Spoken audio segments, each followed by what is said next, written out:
Okay. Let's see. Let's see.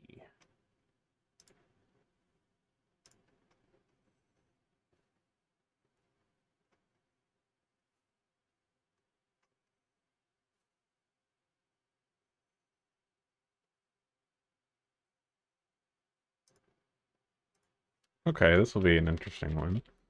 Let's see. We note it down here. Do you have any nicknames or street names?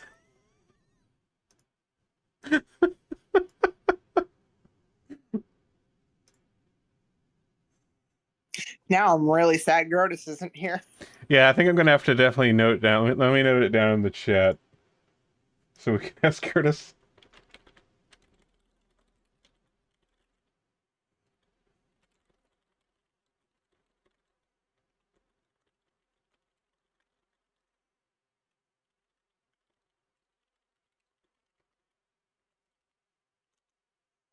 I don't think Browse does.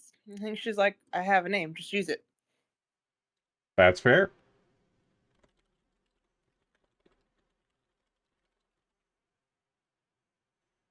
How about you, Hunker? Got any nicknames or street names? Yeah, in previous places, I was known as the Big Top Terror, but in darker corners, there's sometimes whispers after we leave town of somebody that they call the Painted Mourner, and maybe we'll find out more about that sometime. Okay. I dig it. All right, we'll be sure to ask Maz when she gets here. In probably a little less than an hour. All right. So, Roz, do you remember anything of what happened last You're the only one here, right? Oh, aside from me, but you're the only one here. Well, Grotus walked into a room in a very strange way and talked out of his ass, and we found the Banyan boys. One of them attacked. That's about all I remember. All right. Well, here, let me bring up a map here, just so I can give Hunker the rundown.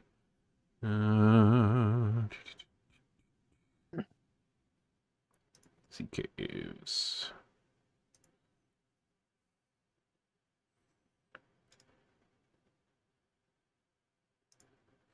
All right, let me just turn the lighting off. Oh, there was a room of bones, but no skin for our dear Hunker.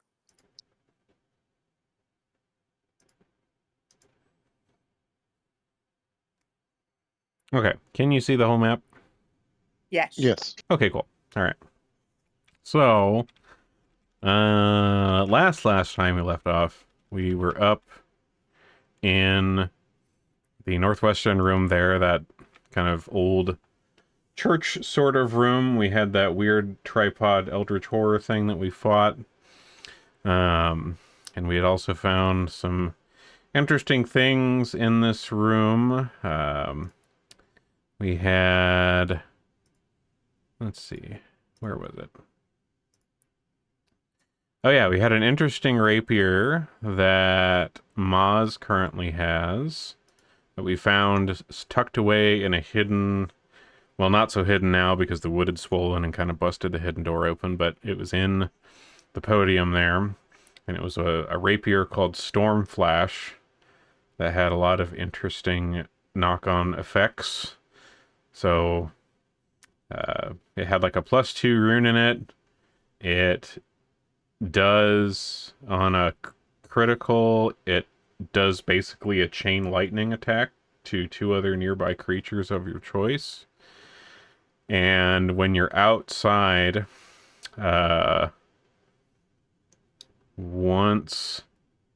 or sorry, when you're outside under an open sky and you have the sword out, it makes storm clouds gather above you and allows you to cast a 6th level lightning bolt spell once per day. And then it also has an effect of absorbing electrical attacks. If like an electrical attack is directed at you or somebody within 10 feet of you, the rapier like diverts the electricity and absorbs it. So pretty cool rapier that we found in there. And then we headed into the next room here, where there was a giant statue of Bakrug, and like Baraz had described, we entered the room with a bit of flair. Grotus stood on his hands and pulled his pants down and entered the room walking backwards with his ass out, and talking out of his ass decided to just open dropping some hot insults about Bakrug out of his asshole. Which, unbeknownst to you all at the time, so the Banyan boys were in here, they were discussing things. The eldest brother of the Banyan boys, Leodoric, had gotten possessed by the angry spirit of the former high priest of the cultists that were down here. The other brothers hadn't figured this out yet. But opening with insults of his dearly beloved god sent him into a fit of rage. So instead of having to, find this out, we just kind of found out immediately thanks to Grotus's intuition, I guess. So don't touch the rancer in the party sheet without a wet nap, because it was caught with Grotus's butt cheeks. Yes. Yeah, so Leodoric possessed by this guy who has a name, but we decided to call him Carl, because he just looks like Carl from Aqua Teen Hunger Force. Actually, I can show you the picture here. Here he is. Lyrt Kozern was his actual name, but that's dumb. Here's Carl. So Leodoric was possessed by this, right? So he was possessed by this guy, and he had this rancer, which was that pole arm, which was a symbol of this cult that he had gotten from another room. Charges at Grotus's exposed backwards ass with the lance. Grotus manages to parry the rancer with his ass cheeks. Somehow. It was impressive. It was impressive. But basically they managed to beat the shit out of Leodoric enough that Lyrt Carl left his body and fled into the room to the east. And so his brothers tended to him, and Braz was actually the one who dealt like enough blow to knock the ghost out of him. I believe she was... I kneecapped him. Yeah, kneecapping him with a club. Getting out a lot of built-up frustration towards Leodoric Banyan here. And kneecapped the ghost out of him. He's never actually done anything to me. I just don't like him. He never has. Yeah, he's like talked some shit, and that's about it. That's really all these guys have done. They kind of just talked some shit. Right, I have the same thoughts about Tom Brady in real life. But after you got the ghost knocked out of him, you guys went and checked in this room to the east here, which was full of the bones of, it looks like about 20, 30 people who had been murdered in here, and is full of water and stank because all of like their everything had kind of rotted into the water. And you fought this high priest dude and some whites that he arose out of the corpses of his slain cult brethren, and discovered that there was quite a bit of kind of useful supplies down here that had like weapons and other things that had stayed pretty decently quality despite the conditions. And you assume that this is probably what you guys had come down here for, or the Banyan boys had come down here for, to find like these these old supplies. The ghost that was possessing Leodoric seemed to be trying to convince the brothers that the thing that they were here for was the big statue of Bakrug in the other room, which gave off a really frightening aura if you were anywhere near it. Still not entirely sure what's up with that, but you weren't able to really make anything else of it aside from its weird aura that it gave off. But it didn't seem like the best answer for the town. So you guys got all this stuff put together and trekked your way back out of the cave with the Banyan boys and made it back up into town so the Banyan boys could rest and you could distribute these supplies among the town. And that's where we are. Mayor Vandy did mention that she wanted to hear about what happened once you guys got back, and it sounded like she had some updates for you as well as to the progress of the town's defense and the incoming siege of Willowside. So that's where we are.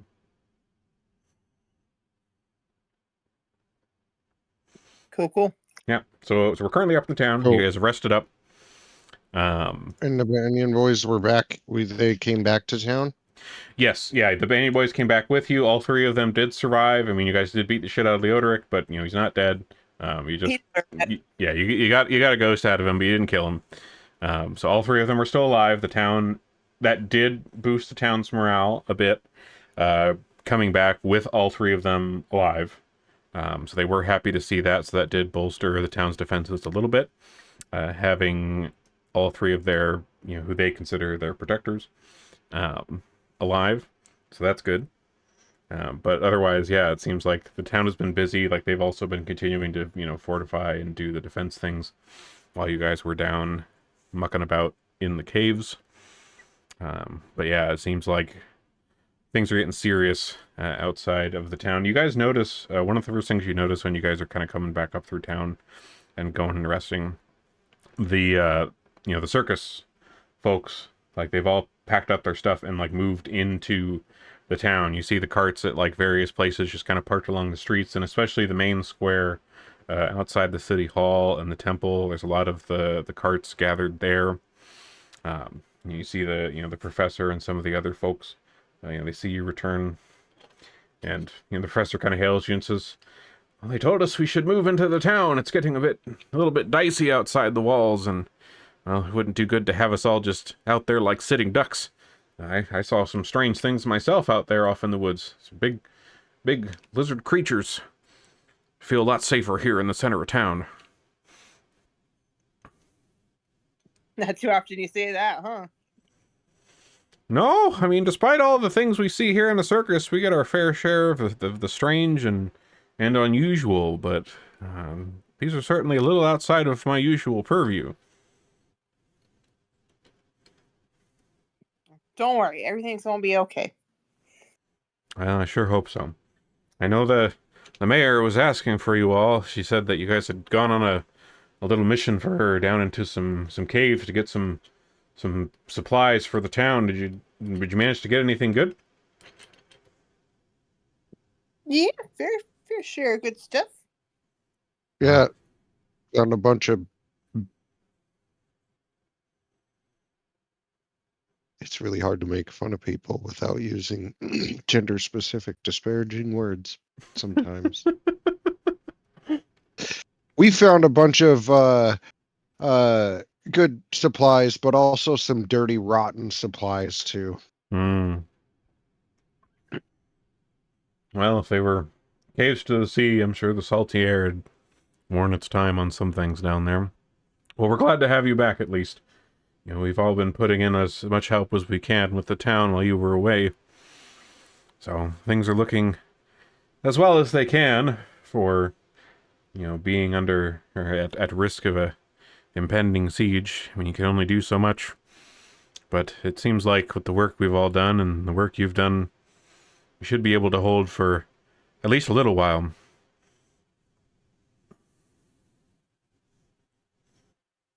Yeah, that's because we're awesome.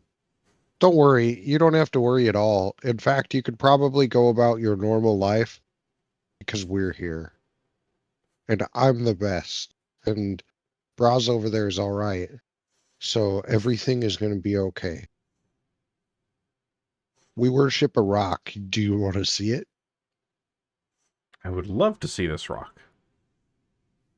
Oh boy, come on. And I motion to load him up into the carriage. Oh Lord. And Maz comes along, of course, always excited to preach the good word. Yeah, And of course, Honker is definitely not a priest, so he always he pawns that off on Maz immediately. While they're doing that, I can't think of anything good offhand, but I'm gonna go to the nearest alley and put some fresh Banyan Boys slurs on the wall. you beat this guy up and fucking drag him out of a cave with his brothers, and you're like, yeah, fuck those guys. Don't forget the people skin in his bed. Oh. And I have some other plans for next time it comes to nighttime. Don't worry about it. Oh boy. All right. I don't know why these guys bother me so much. I just don't like them. Oh man, so yeah, you go off to do a little vandalism. It You know, helps me go off steam. yeah, tensions are high. There's a lot of shit going on. You just gotta do a little something. Inside the Maz's cart, and then maybe we'll ask Maz about this later when they get here. But I assume it has a nice little setup for the rock here, maybe on a nice little cushion or something. So I imagine that me and Mosh share a cart, and that one I side would is imagine so. one side is just canned vegetables, and then this is displayed prominently in the middle. Yeah. Candles, anything that's kind of nice and fancy has been kind of used towards this little altar here at the back of your guys' cart. Yep. And the professor thinks this is all very interesting. I mean, he hasn't really, a lot of the circus folks don't really make too much of a habit of going into each other's carts very much. It's, it's your own business, that sort of stuff. But he does definitely seem a little more interested in all of the canned vegetables. He's very impressed with your collection. But he does have one can of his choosing. Oh damn! But he does, listen with a smile to Maz's little tale of Gronka and his many blessings to us all. But So I know Maz can't read and write, but I imagine she's got a crudely drawn flip book. That's just the of Gronka. yeah, it's just little doodles. I can see it. Oh, that's great. We'll have to confirm that when she gets here. All right. Well, once Maz finishes up her little preach session here, the professor gladly accepts one of your cans of vegetables. He decides to go with he goes with carrots. He goes with some canned carrots. But says, I shouldn't take up much more of your time. I know you've got a lot of irons in the fire out there right now. But I'll do what I can to make sure all of us folks stay calm in here. Yeah, I suppose we should probably go see the mayor. Let us pray over you before we do that, just to help ease your worries. Beautiful. Are you gonna offer? Yeah, sure.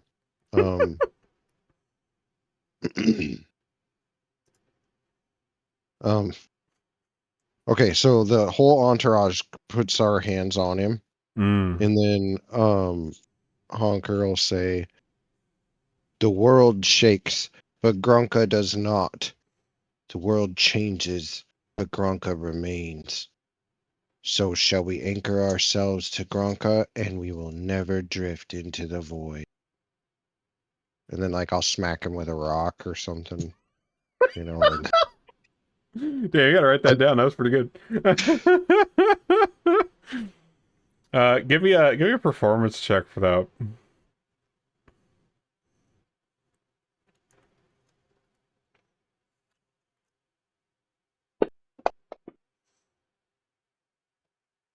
Beautiful. Nice.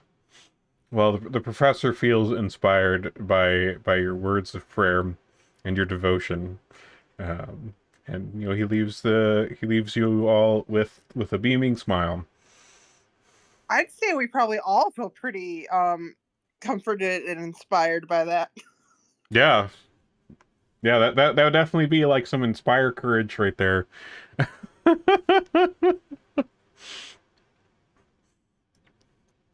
All right. All right, let's go see the mayor.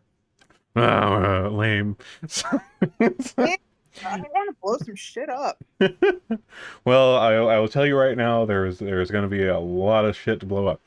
So Yeah. you head into the mayor's office, and she is glad to see you all return. And she kind of stands as you enter and comes over to you. You could tell that she's been worrying a lot, but she's heard news that you would return and that all the Banyan boys came back intact. And says, "Well, I heard there were certainly some frightful things down there in those caves, but it seems you made it out well enough, and you found some supplies for the town as well, which I think we're going to need. We've been doing some scouting while you were out and about, and things are looking a little dire. We were already a bit cut off as it was, but we've found some information about some key points that these lizard creatures seem to have fortified a bit that could cause some trouble for the town. But if we manage to break through some of these, that'll help us keep our defenses up for longer, especially their main camp, which seems to be quite a ways off to the southwest, near the old Aeon Tower, across the Welt. But here, please take a seat. Let me give you some of the details about what we've found out. She kind of motions to the chairs around her desk here, and she goes back around behind and opens a drawer and starts digging around for like a map. So, Speaking of, do you have a map of this area? I don't have a super great map. This is a map of just the Isle of Kortos in general. I tried to find if there was I have a map of Willowside itself. And then I have a map of the island of Kortos. I don't have like a closer in map like we had for the Swordlands. I don't know why.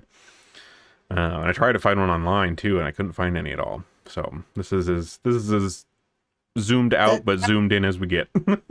That's okay. I just kind of forgot what the layout of the area we were in. Yeah. So here's Willowside. So in terms of, so she pulls out this map of the area and says, we only have a few roads that come into town. We have, of course, the road to the east, which you've been on out to Fortune's Hall. We have a road to the southwest, the Verdant Passage, which goes all the way down to Carrick. And then, of course, we have the road to the west, which just goes to the coast, to the pier, which is where you came in on the ship some time ago. So we have found in our scouting around the area here that these creatures, I don't remember what you would call them, these lizard beings. We call them Banyan skinks.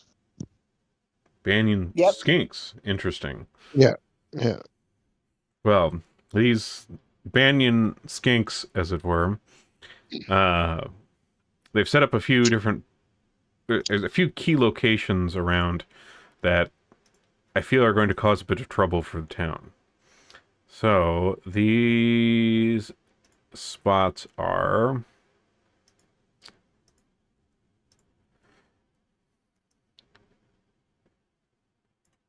so the road to the east, I know you had dealt with some blockade of sorts on your way back from Fortune's Hall, but it seems like they have come back in and shored up whatever they had set up there.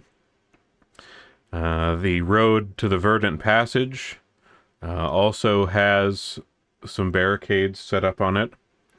And the road to the pier as well is also set up with some barricades, which is a bit of the more urgent issue. Most of the traffic and trade that comes into Willowside, and supplies, of course, for the town as well, come in from the sea, from the ships that come by. There is a few land traders that come and go, but the roads, especially with the verdant passage having to travel through the Welt, has seen less and less use in recent years. And to the east also goes through a bit of the Welt, but goes all the way to Pier's End, which is quite a ways away. But even so, it doesn't get too much travel these days, aside from just from out to Fortune's Hall, really. But the pier road is certainly an issue. And the pier itself, beyond there, I had seen that there had been sightings of some strange creatures down by the pier. From what the descriptions were, it sounded like sea creatures, actually. I don't know if they're related to these other, banyan skinks, as you call them, but it seems perhaps like the lack of traffic from the ships at the moment has caused some other creatures to try to move into the area, which would impede further ships from getting here. So that is also a bit urgent. We have also found some other setups in various areas around the town, small camps where they were training these much larger creatures. It sounds like you've encountered some of them before. Much larger than the smaller ones that ride them. Corrals where they were holding them, and small huts that had been set up where some of these creatures were housing at the moment during whatever this campaign they seem to have against us is about. But people have scouted and seen quite a number of these skinks in the area. Perhaps even hundreds.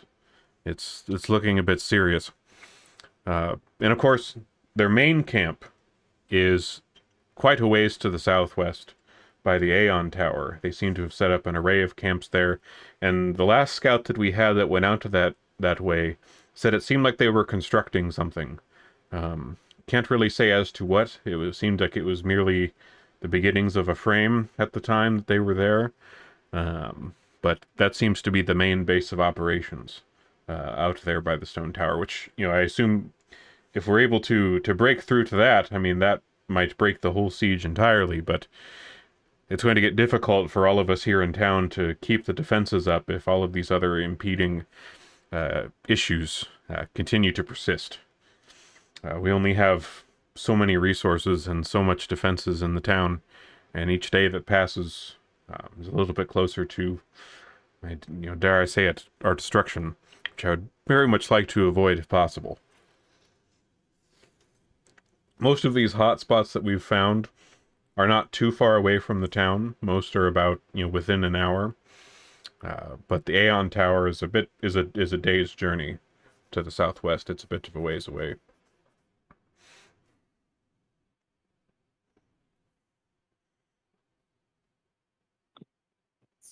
Okay.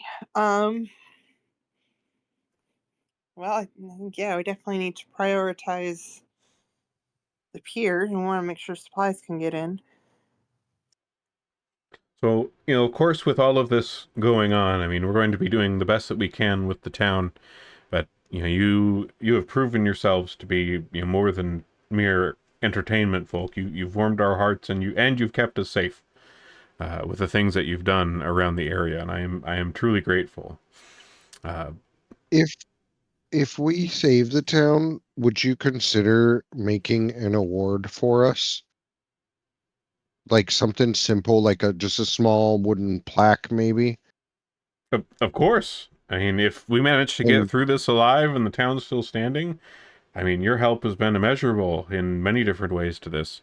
I would be glad to honor you in the town in some way. And we can call it the Better Than the Banyans Award? I love it. Well, I'll see if I'll think about that. And we do love all the Banyan family has done for us over the years as well. But I will certainly be glad to recognize you in some form or fashion. Listen, it's not meant to be insulting. Think about it like this. This is just pure logic, Mayor. If there are two people in a room, right? Mm-hmm. One is better than the other. That doesn't mean that the other is poorly or bad in any way. It just means that one is better than the other. Like if the Banyan boys went and took care of all of this, then I'd probably insist that you make a better than honker award Mm. because they'd be better than me. So like just think about that and we'll go save the town and you just dwell on that what I've said so far, okay? Banyan boys are a bunch of boobs. All right. She does leave you with a final note here, in terms of looking into some of these points of interest around the town. Because they have we have received information from our scouts about these places, but if you do happen to take the time to scout some of them yourself, you may be able to find a bit more up-to-date information than we have to give you now. And then, of course, anything that you could do while in town to, bolster the morale or the will certainly help keep the town in good spirits. Um, so, to that end, there's a couple of actions that are in here that you can take. So you can scout hotspot. This is a thing you can do, which takes it takes 2 hours, unless you're going to scout the big camp, which is a little farther away. But that'll give you some additional information depending on how that scouting goes, which may be useful to you. And then, in terms of the town, while you won't really have time to build physical defenses, you can still help with the defense of the town with either rallying speeches or exhortations of bravery, and you can once a day try to rally the town, with some roles that would happen, um, to try to bolster their spirits. So the way this siege thing works, it's got like a whole little process to it. So with the defenses that you guys have helped build when we had our kind of defense building time, and the stuff you've done in the caves, bringing back all the Banyan boys, what this has done is that it has built up the town defenses, and there is a value to these town defenses, and I will tell you right now, the value of town defenses right now is 22. You have 22 town defenses with all the work you have done. Once the siege begins, which it has, the siege started when you return from the caves. Things are in motion now. Each day that the siege continues, there are various factors, depending on some of these hotspots and other things, that will cause the defenses of the town to decrease by a certain amount per day. And you do not know what that amount is right now, but there are ways you can find out. And if the town gets to 0, then the town has no defenses left. And in the following 3 days, things would be very bad. So we only have a certain amount of time to address issues and try to figure out what would be the most pressing to try to keep the siege from falling in the favor of the Zilgaths. So that's where we are. Shit's getting real. Remember when we were clowns? Yeah. We're just We keep insisting. We keep insisting. Okay. We just want to run a fucking circus. We're giving the clowns a badge. Oh, see, I think in the course of this campaign, like we have that mechanic in the circus where we can, send in the clowns after a mistake happens to try to like mitigate that issue of the circus performance. We're sending in the clowns on like a global issue scale.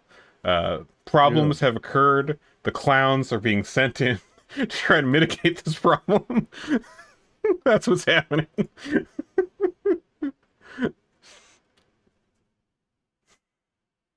So, what do you guys want to do first? It is day Oh, one. well, I think we should probably figure out what's going on with the pier because we definitely want to make sure that we can get supplies in. Okay. Are you wanting And to go and scout that, or maybe try to scout a few places first, or do you guys just want to head your butts on down there? Well, unless Hunker wants to do something else, I'd like to just go down there. Okay. sure. Uh, Nobody to tell me not to run headlong into battle. do you Let's guys do this. take any time to rally the town today? Oh, most definitely. Honkers always rally in the town. Okay. In terms of your rallying of Willowside, what is your methodology for doing so? Are you doing so with stirring words, or are you kind of predictions of doom, like intimidate style rallying, like you guys better keep this up or you're all gonna fucking die? What kind of rallying are you doing for the people today? Please tell me you're gonna pray to Kronka again. It's a full-on like circus show, Okay. right? Where where I've got the entourage doing like juggling and we're kind of walking down the street and everything. But like we're trying to bring them hope. So like yeah, like I'm giving like a speech about I'm giving, the parable of Gronka to Beautiful. so they'll have hope and dreams. All right, give me a diplomacy roll.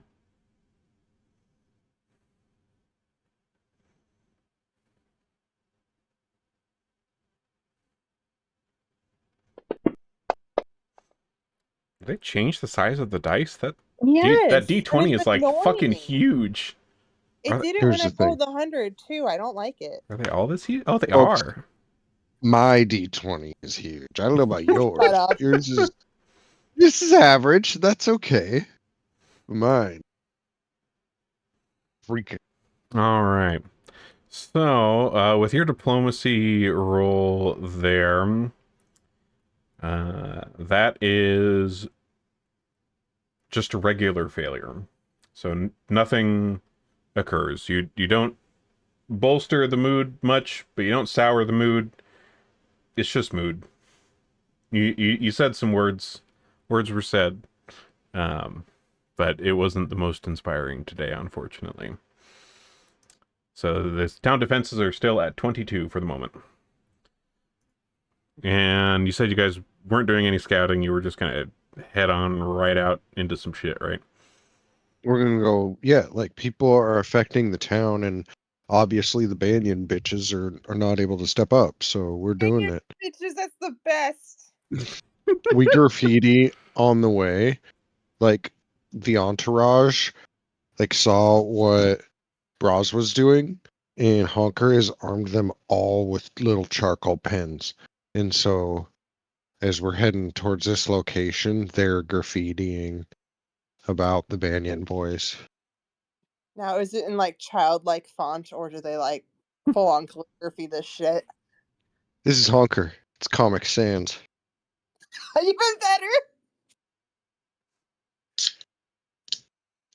All right. So as you guys head out of town to the west, one of the guards posted up at this side of town of the gate says, "Well, you're heading out to the pier. While you're out there, see if you can find Gristrom Vrick, our hunter. He had left out that way to try to investigate some disappearances that have been occurring on the pier road, but we haven't heard back from him. And with his hunting skills, Well, we're a bit and sorely in need of his skills around here. It'd be a shame if something happened to him. So please, keep an eye out for Sir Gristrom while you're out. Oh, we will. I actually like him, so. Yeah, we won't ever put a skin in Sir Gristrom's bed, that's for sure. We'll try and find him for you. All right. Did you know that the Banyan boys are hiding in their shack right now? Just FYI. Okay, see you later. Then we'll take off. All Just right. gonna I undermine feel them at so every validated opportunity. right now. All right. So, you guys head a little ways out of town, and you're currently kind of along the pier road, making your way down to the pier. As of yet, you haven't seen any noticeable barricade on this road or run into anything like that. Do you guys take a moment to look around and see what you can find? Yeah. Yeah, sure. Okay. Give me perception checks.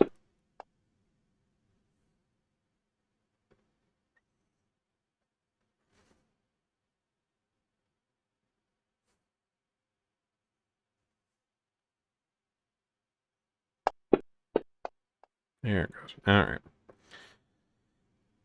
Oh, let me roll our other pals here because they are here with us. And I'll roll one for Scorch, too. Okay. I'd roll one for the Banyan boys, but they're too dumb. And they're also healing, so. I hit him I in the did. kneecap like twice. What a little bitch. Here's the Let's. thing. I could heal them before I sleep. Like, I have the spells, but I won't. I literally have, like, I just remembered this last time. Like, I can literally, like, concoct healing shit and throw it at people. That's true. No need for that with him.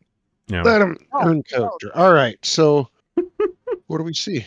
What's going All on? right. So, Maz and Braz.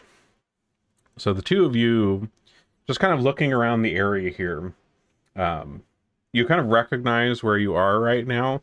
You recognize this stretch of the road as being where when you guys first came into town, there were those like starving plant creatures, and you had actually rescued Sir Gristrom out here way back when you first got to town. So it's kind of a familiar area when you're looking around. And the two of you notice, like, you guys are searching around on the road, seeing if there's any tracks of any kind, any other signs of Zolgaths or whatever. And Maz, out of the corner of her eye, sees over one of the small hills to the east of the road, um, a face and a hand kind of poking up over the hill, and you see an arm waving. And the face looks like it appears to be Gristrom. It's a little difficult to tell from the distance, but it looks like it looks like Gristrom from what you can see over the hill.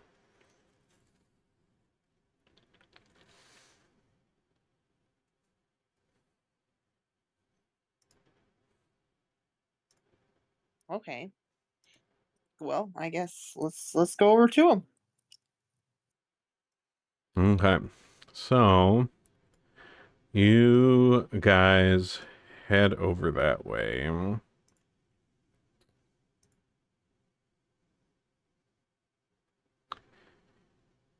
And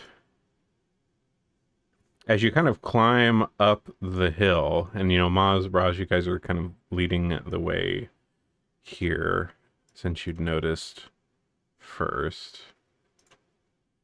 Here, let me find the map here. So I know we have a map for this area.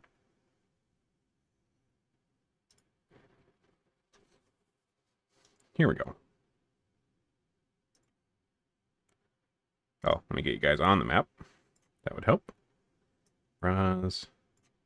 Scorch. Oz.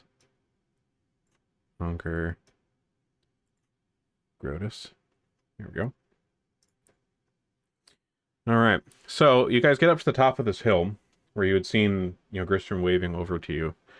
And as you get over the top of the hill, you see on the other side of the hill a bit of a gruesome sight, because standing before you is a rather large, muscular-looking man who is wearing what looks to be an apron of some sort. And you realize that the confusion of this being Gristrom was that he appears to be wearing Gristrom's face. Nice. Is it well done? No, not well done. No. No, Hunker immediately starts criticizing his technique. That's appropriate in this situation.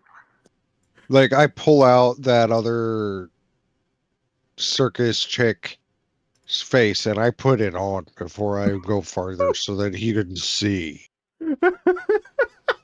Hunker's offended. It's an insult Not at the to the death art of the form. friend, but like the he's just like muttering about taking pride in what you do. And I mean, he has made a mockery of it. Indeed. So, like, this guy is clearly not a Zolgath. no, He's just some dude. No idea what's going on with that. But everybody go ahead and roll up your initiative here.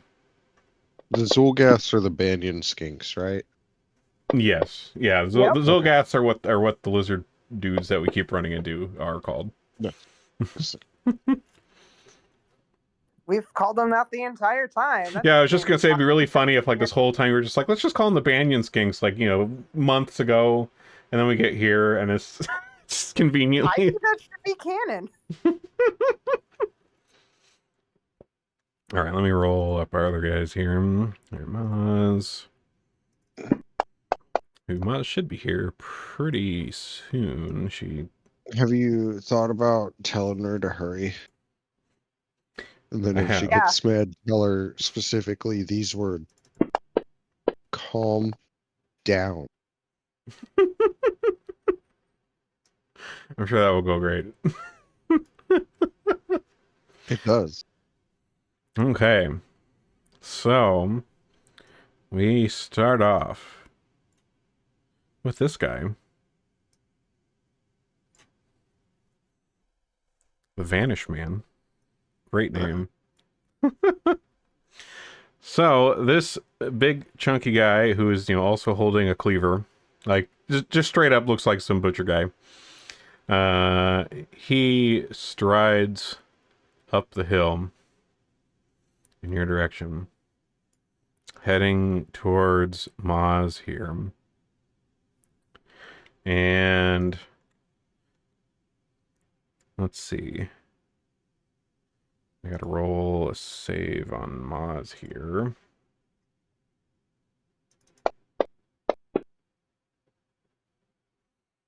Is it audible? Can I hear? So, no, this is just an aura of frightful presence, because this guy is wearing someone's face. Someone you knew. We're used to that. I mean, you are kind of used to it, but, he is a big butcher guy with a big cleaver wearing a dude's face. But the craftsmanship is so fucking disgusting. Okay, that's that fair. That's fair. Yeah. All right, so, let's see. I will say we have seen some fucked up shit, and we do mess with a lot of faces and skins as it is. That is true. So maybe we get like a +1 or +2 to it. I would say this probably decreases the DC of it a little bit. It's not quite as high of a DC because things are a little fucky around here. But even with We've that, gone through so much trauma that we're numb to things. yeah. Oh no! Oh jeez. So even with a slightly lowered DC from the shit you guys have seen, a 20, it's not enough to pass that there. So Maz is currently frightened 1 from this dude, who is raising a cleaver to strike. I did target Maz, right? Yes. Okay.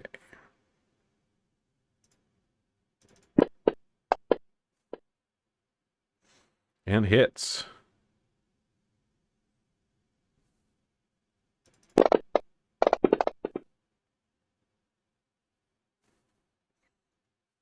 With a hefty chunk into Maz.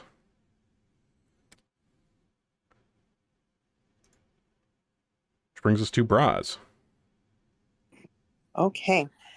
Give me a will save, since this is your first turn facing this guy. Okay, that passes. You are not frightened. I ain't scared. I am gonna back up though. But that's just so that I can throw some alchemist fire at him. All right.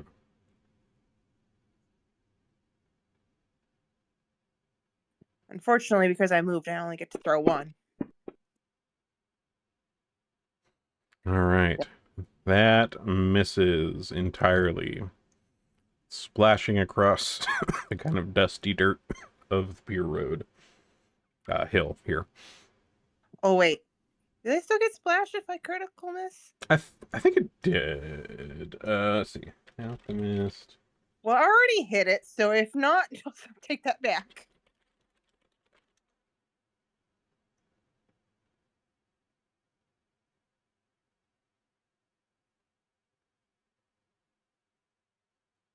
Okay, it says, so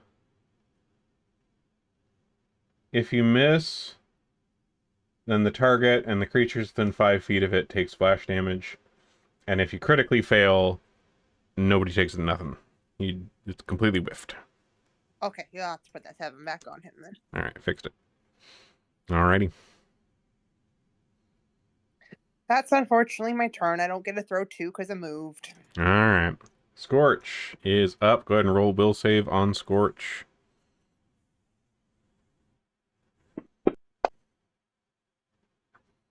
Alright, Scorch rolls a 20. He is frightened 1 towards this guy, which is just like a -1 penalty, I believe.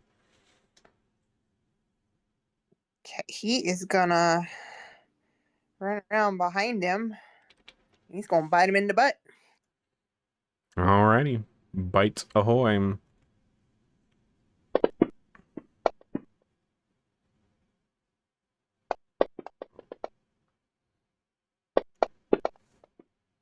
Oh, hold on. I'll fix Scorch. Scorch was also targeting himself, so I'm going to fix that real quick. There we go. Alright. Did get a successful hit in on the Vanish Man here. Got a nice bite on his behind. He isn't really wearing too much under the apron either. Kind of some ratty old pants. So there's definitely some exposed behind to chomp. Which brings us to Maz. So Maz is already right up in this guy. Oh, wait, Scorch got a hit. That means Maz can do her extra hit because Scorch is attacking the same person that she's next to. So let me do that really quick for her. You're welcome.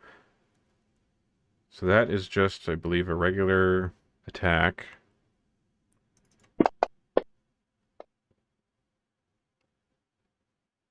Oof. Critical miss on that bonus attack, but now it is her turn. So, she does her normal bevy of attacks here.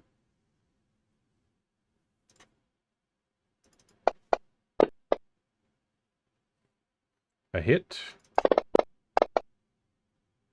Nice. And a second strike. A miss. And a miss. Damn. All right. Honker. Give me a will save.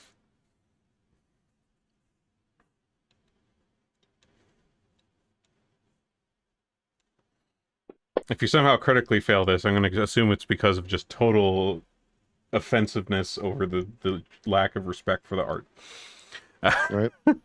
But with 34, that does succeed, so you are unaffected by his aura.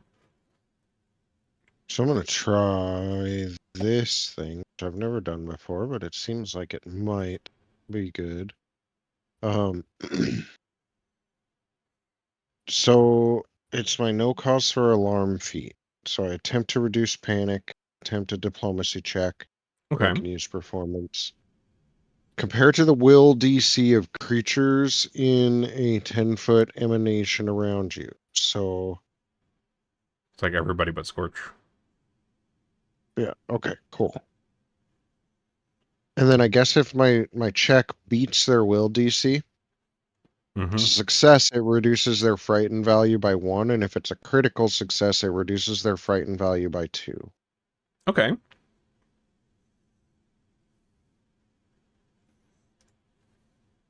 The part that I don't understand, let me roll this thing here. So it reads this, and then it says each of them is temporarily immune for 1 hour. Oh, from whatever was frightening them. I don't know. Does it mean that's how I was hoping you'd interpret it, because I don't know why they'd need to be immune to my thing for an hour, but Yeah, it makes more yeah. sense to be immune to what was frightening them. Yeah, that makes sense. That makes sense to me. That's how that would read. Okay, so Cool. your roll is against their. Do they do a will like save, or is it just No, against? it's their will DC, which is like 10 plus whatever their modifier is. That's gonna I'd be really surprised if anybody's will DC. Yeah, I don't think so. Yeah, because like I'm looking at like Um, Maz would be like 28 if that was the equation. yeah, no. 31 for Grotus and 29 for Bright. Yeah, you're good. You're good. So everybody who was frightened. Well, in Grotus we didn't get to Grotus yet. But yeah, Grotus is immune from being frightened if he was ever going to be in the first place. Not anymore. All right, because he's Have not. no fear. Honker's here. Oh, I do that with a one-liner. Of course, naturally. If you But call that mask a masterpiece, then I would call rot artisan. That's pretty good. That's my turn. Takes my whole turn to do that. Alrighty. Grotus. Alright, Grotus is unafraid. Death is a sexy motherfucker. So this is normal day. Grotus strides up to the Vanish Man. Well, actually, sorry. Grotus does a flying kick. Grotus would do a flying kick yes, to the Vanish Man. That is true. I need to feel like Grotus is here. That's true. So, flying kick over the ridge of the hill, like sailing over Maz into this kind of wall of a dude. Hits him. And a 47 isn't a critical somehow. Goddamn. Well, now I'm scared.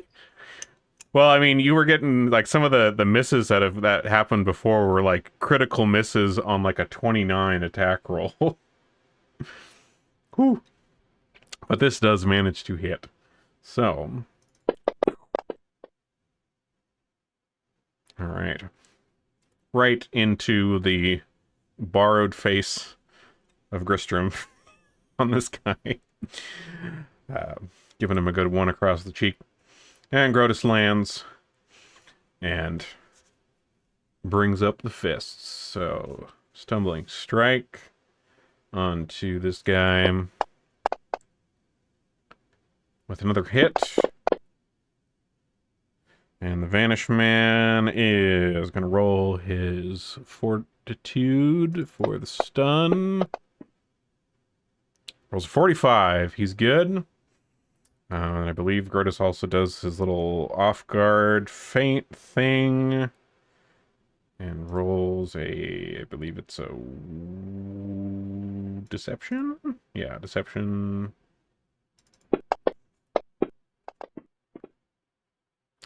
23. He is not deceived, so he's not off guard for this.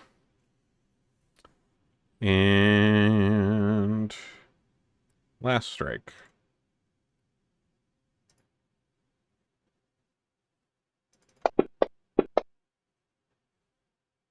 Nice. Alright, gets a hit in on the third action. Pretty good. Which brings us to top of the order, the Vanish Man again. At the top. So, all of this going on, and you guys striking at him, he kind of lets out this kind of very guttural sounding like and picks up his cleaver and kind of spins a bit and strikes it at Grotus here.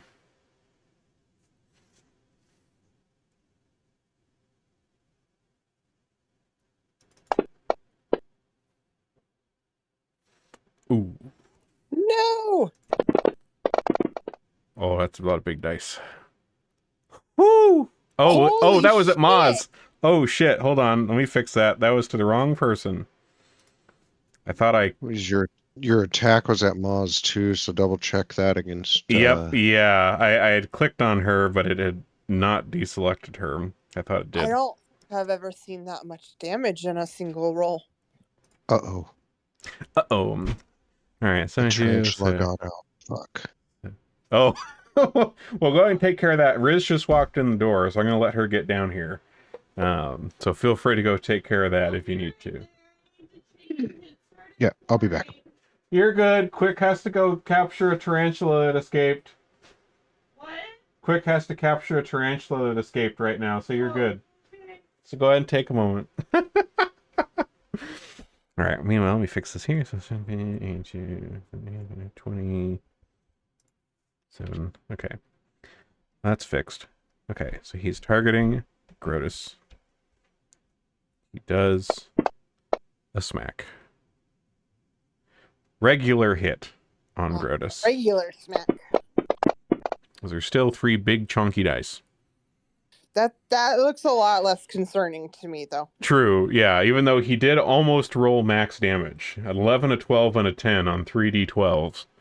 Yes, but that's 30 less than the critical damage. That is true. That is true. So after he swings into Grotus with this cleaver, he follows it up with a meaty fist from the other hand coming around.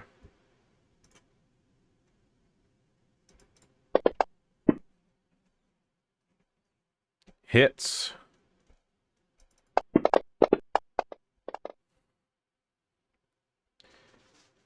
And then...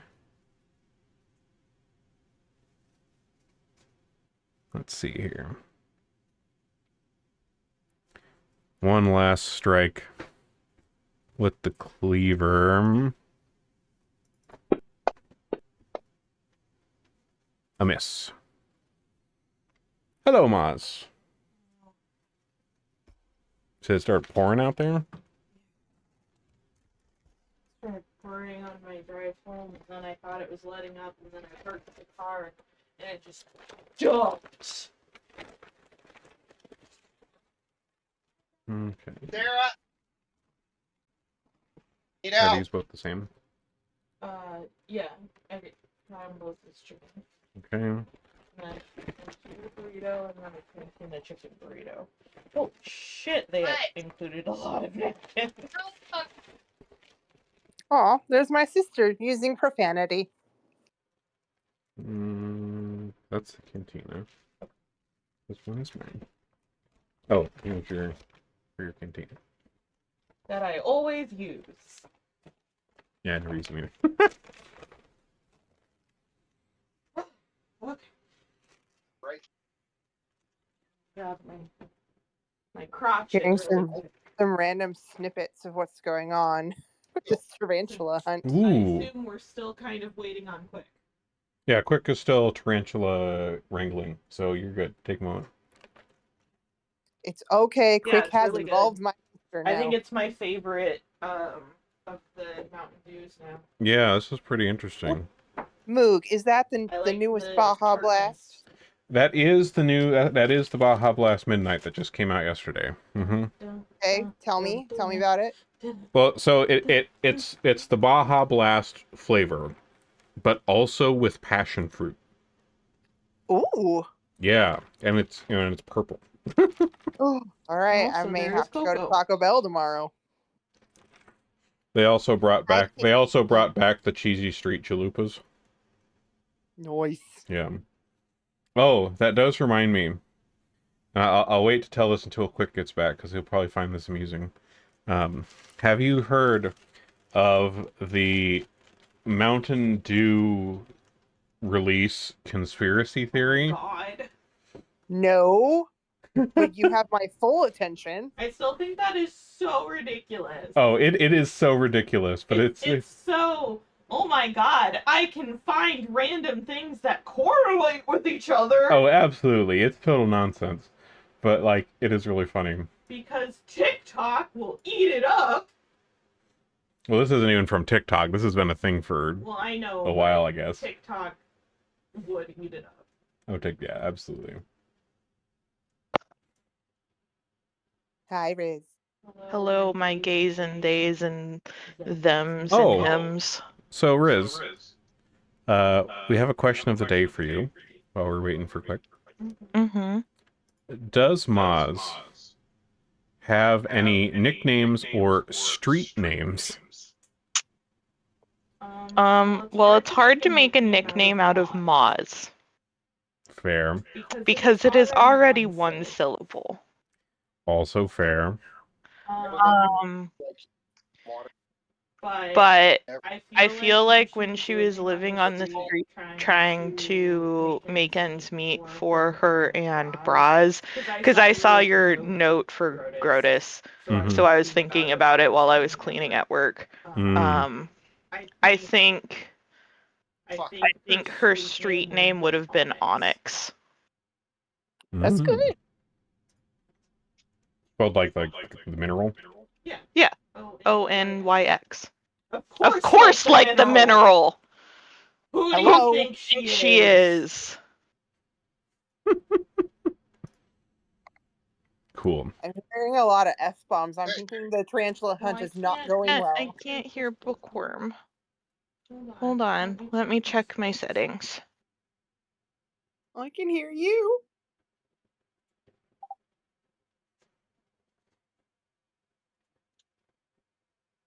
Braz, say something again. Hi. Ah! Yeah, I can hear you now. Thank God. We lost without you. I mean, technically it would be me lost without you. You could still hear me. I love how we just keep getting interjected with like random like fuck. I know, it's quite entertaining, and I can't wait to hear the whole story, but not from Quick, from my sister on Sunday, because it's going to be fantastic. Oh, so Maz, so what you've missed. Yeah. So, as we knew from last time, you cleared out the cave, you found some shit, you got out of there with the Bunyan boys, you're back in town. The mayor, grateful of course, and also fills you in on some information that the siege of the town has begun. There are a number of different places around, like key points around the town that would make things difficult for the town. All three of the roads out of the town have issues in some way. And there's a couple other like camps and things, like that have been scouted by the town. We don't have the full details because some of the scouting is a bit out of date. But you are able to each day like go scouting to get more information. You can try to rally the town because the town has a certain value of defenses that you guys have built up from the defense stuff he did and from the stuff he did in the caves. Okay. And each day that passes in this siege, various factors like these points of interest around the town, the main camp, stuff like that, each of them inflicts a value onto that town defense score, which is currently 22. So it does some amount to that score each day that passes. And I'm guessing we have to make sure it doesn't get to 0. Yeah, if you get to 0, then the town has no defenses left against the siege. So, like, bolstering the town defenses from, you can, once a day you can do like a rallying speech, which you guys did do before you left this morning. It just was a regular failure, so it didn't do anything good or bad.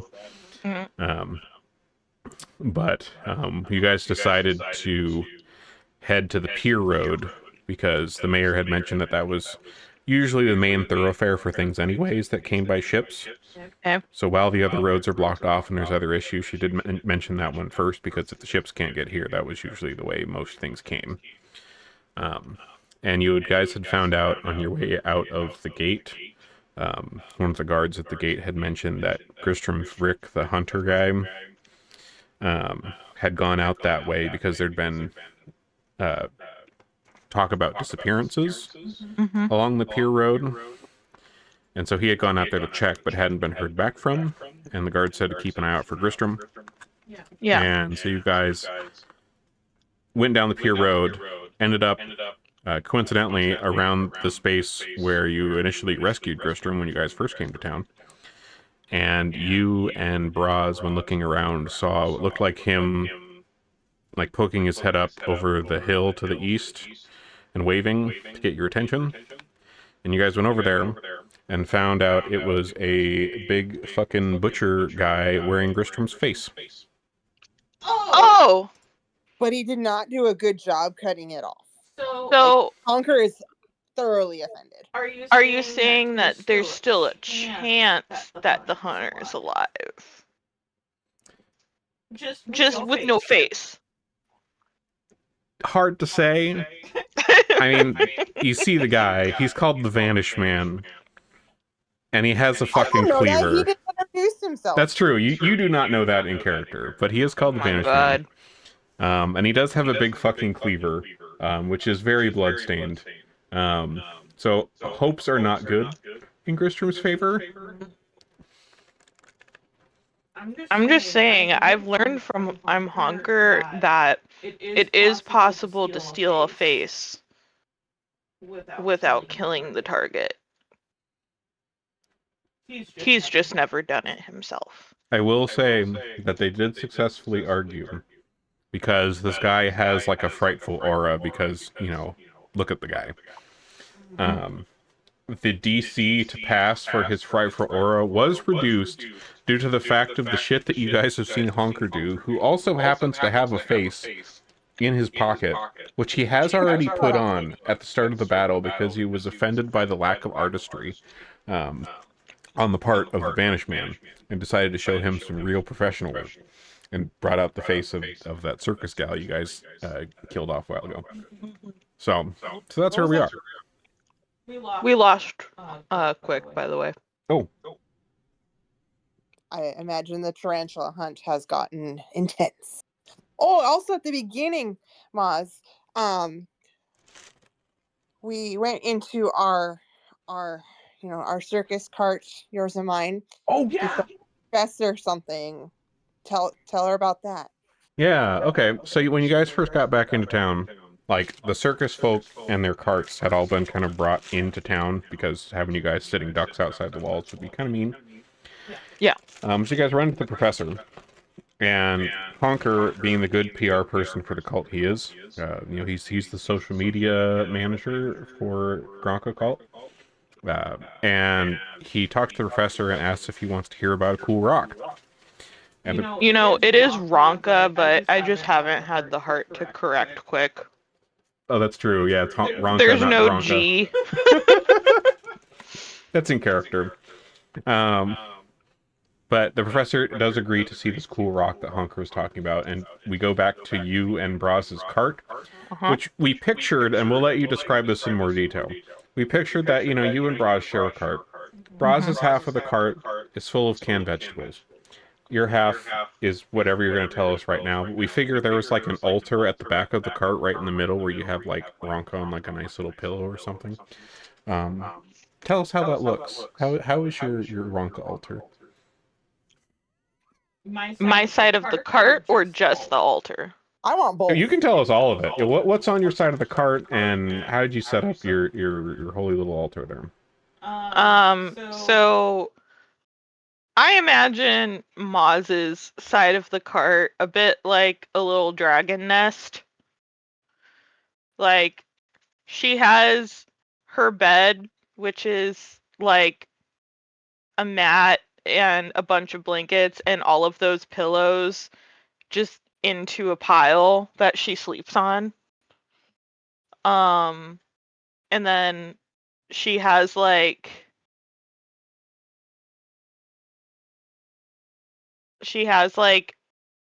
a badly woven basket which holds all of her clothes, which isn't a lot. She doesn't really care about fashion when it comes to clothes. She does care about hats though. So she has a log that is upright that she has her like the old headmaster's hat on, and she keeps it there when she's not wearing it because she has to take care of it. It's very important. And all of the other random treasures she's collected but doesn't always carry with her are like scattered around. And she probably has like a literal like box of gold because she doesn't understand the concept of like money is valuable and she should protect it. And then Ronka is another log, except she has like some flowers on it, and it's this really cool rock in the middle with like little pebbles that she's found over the years scattered around it.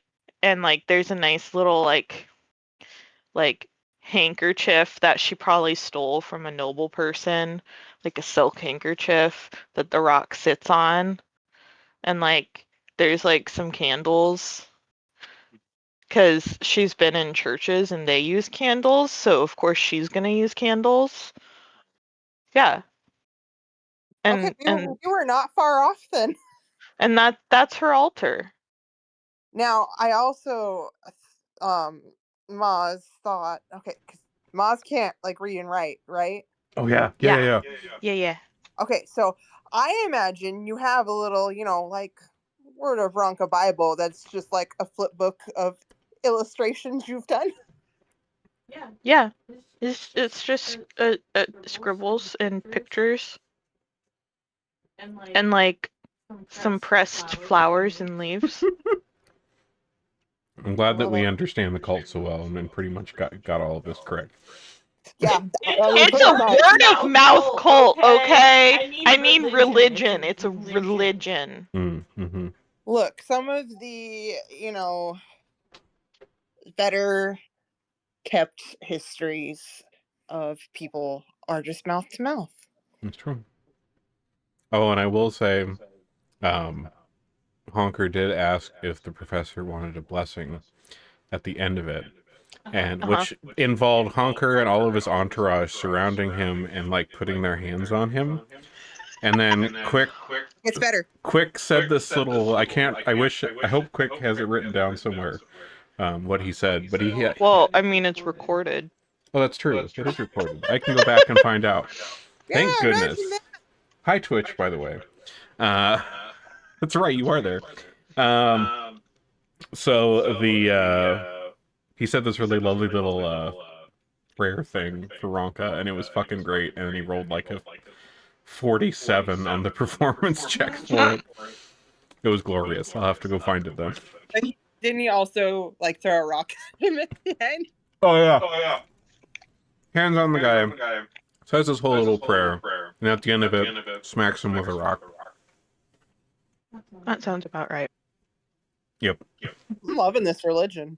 Right? Sold. Okay. So that brings us to where we are now. We're on the Pier Road, fighting this guy who you do not know as the Banished Man, but he knows himself as it. And so do the Does he whispers have of him. enough thoughts in his little head to know that, though? Probably. He's pretty proud of his accomplishments that he's done around the area. But he did, let's see, so he just bonked Grotus for a good bit. Which brings us to you, Maz. Okay.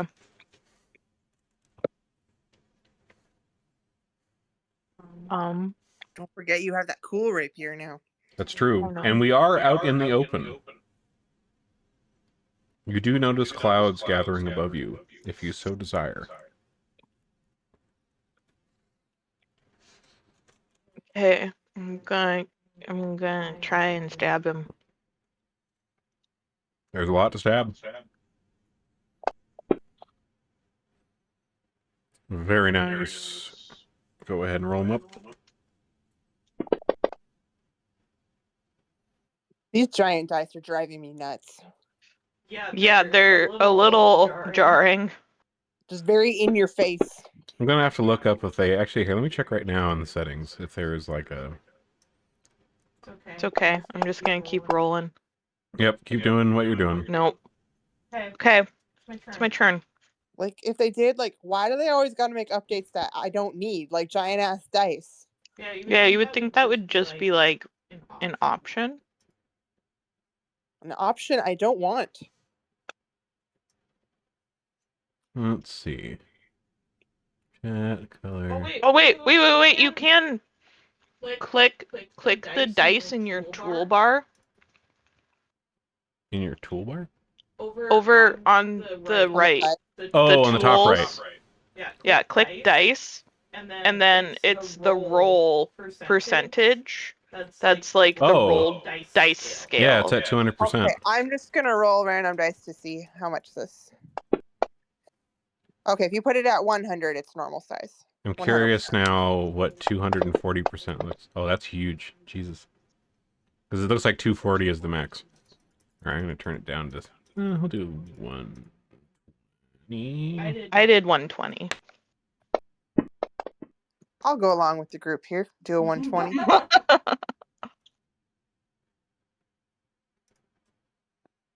Whoa! I never noticed this before. So in that dice menu, the very bottom box, dice skin selection. So the basic ones, it just has like the black and the white and like the Fantasy Grounds looking one. If you go in that drop down menu, there's other ones, and like the Elemental Basics ones have like effects and shit. Have you never gone in there? No, I've never gone in here. Oh, I've gone in here many a time. Holy shit, there's like dice with like fucking... This has got like little skull effects when you... Holy shit. I have never noticed this.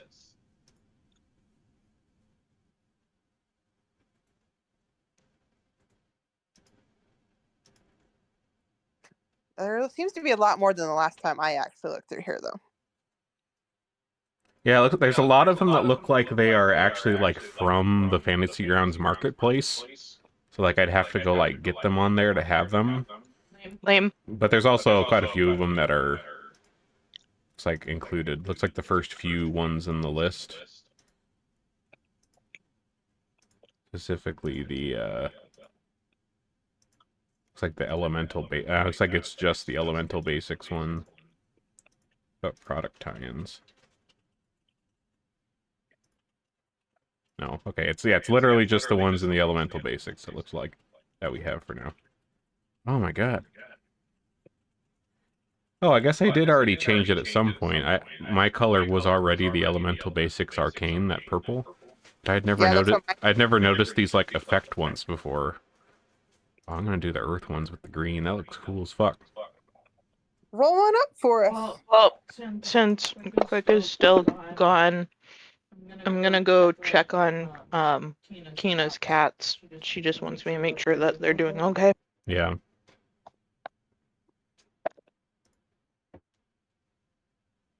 That's so cool. Some of these are like full on like distracting though.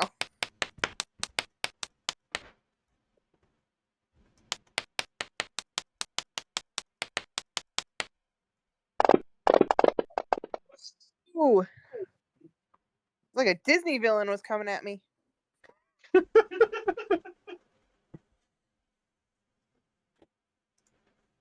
I'm gonna ask you.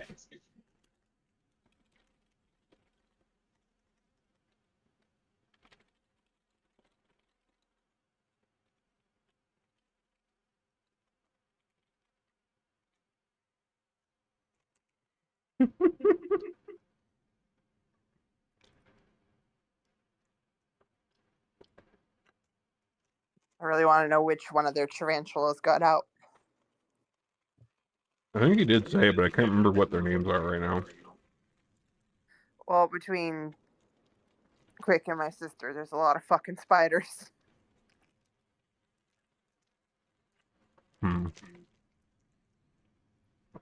But I think right when it happened, he said, like, fuck, so-and-so got out. But I can't remember who it was. I mean, I don't know what Quick's spiders' names are. I only know the names of my sisters.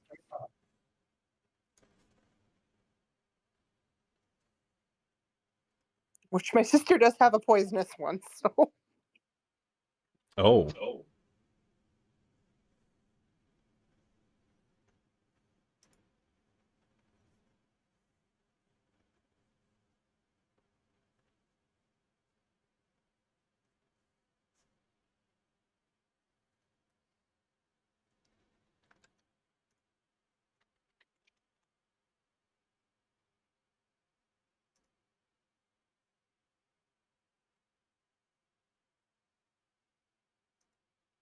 Well, since I'm not sure if Quick will be back from their spider mishap, I will tell you the Mountain Dew conspiracy. Yes. So the conspiracy is that whenever Mountain Dew makes like a new permanent flavor, which, you know, this new one at Taco Bell is one, for example, which is why this was coming up. It predicts in some way a disaster that will happen shortly thereafter. Coincidentally related to like the name of the Mountain Dew. So, for example, Code Red flavor was launched. Not long after, 9/11 happened. The Maui Blast flavor was launched and was followed by massive fires on the island of Maui. The Star Spangled Splash flavor launched, and that was not long before the Francis Scott Key Bridge collapse. And then Pitch Black happened not long before there was like a massive IT blackout that had occurred. So that's the conspiracy.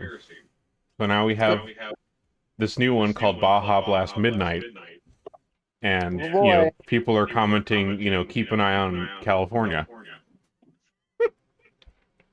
So basically, the conspiracy is that Mountain Dew is the Simpsons and can predict the future. Pretty much, yeah. Somehow, Mountain Dew is predicting the future. Or maybe they're involved. Dun dun dun. Look, Mountain Dew is one of the few good things in my life.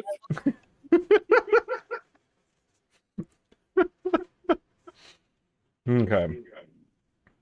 Well, we'll keep going on in the fight here, because if anything, at least we can get through this fight, and Yeah. we call it good after that. If Quick's still dealing with Tarantula escapee. So where we were, Grotus' turn. Grotus. The guy is off guard to Grotus because he did get some good smacks in on him. So that will.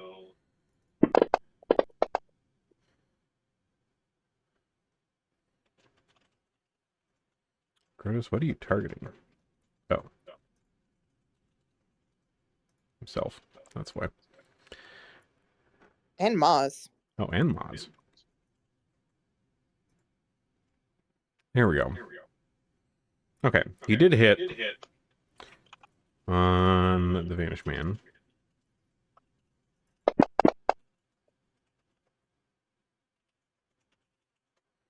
Alright. And Vanished Man's going to roll his Fortitude save.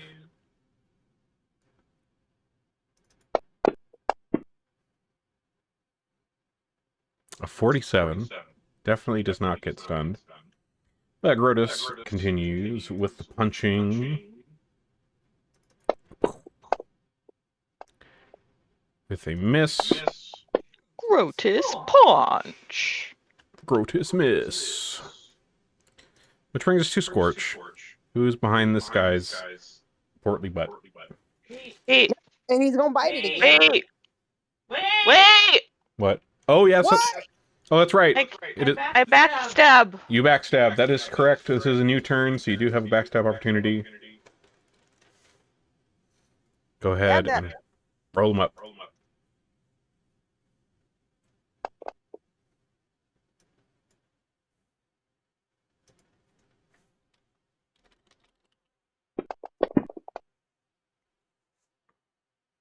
Nice. Now it can be Squishy's turn.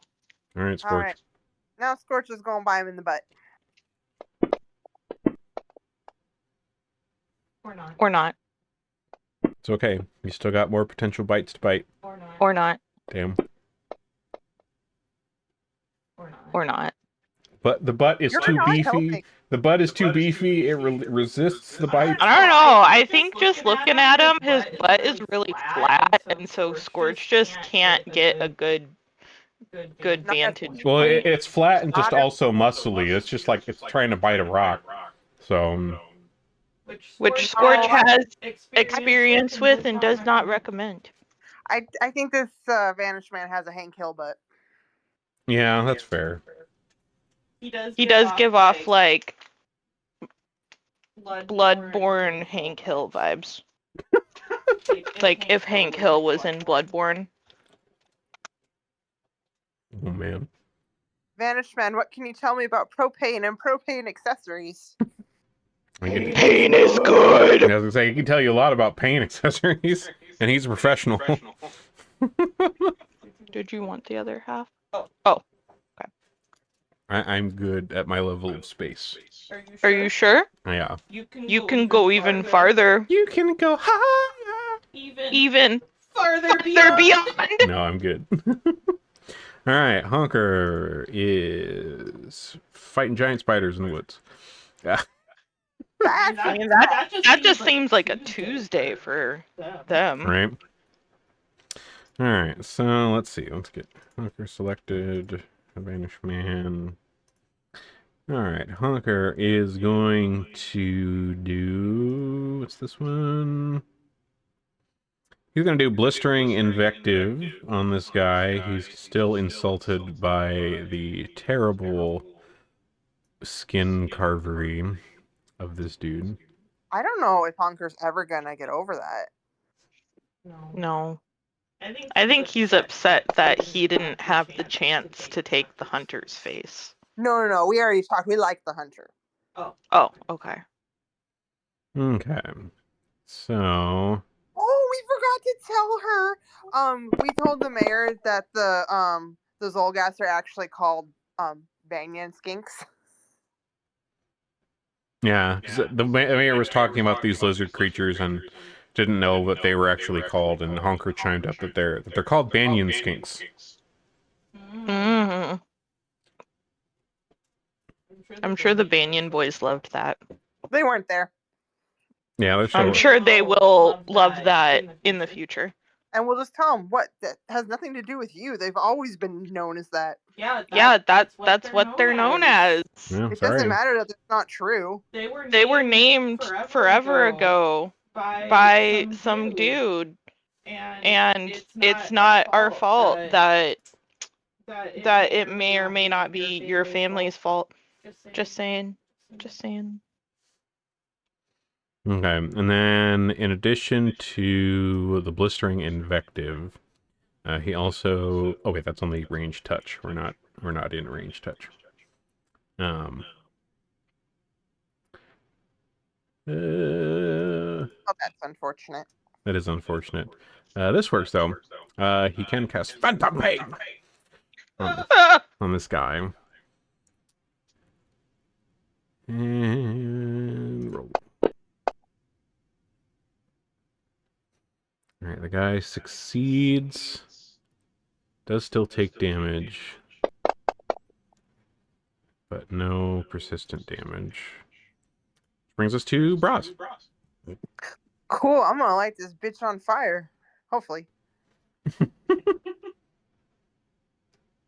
One of these days, we just need to start carrying, like, gasoline with us. You just like. Well, at least he gets splashed on the second one. Yep. Go ahead and roll the splash on there. We'll see, one of us throws a bottle of gasoline at the enemy, and then Braz does her thing. Guaranteed. Boom. See, the plan is that you have like a gasoline canister attached to like one of your carts, and so like everywhere that you guys have been, you like purposely have like left like a gasoline trail off of your carts. So you just leave it open partially, and so that way, whenever you're done with everything, you can just light up one end of this massive gasoline trail and have like a cool fire trail across the entire country from all your gas. Be a map of our adventures. Yeah.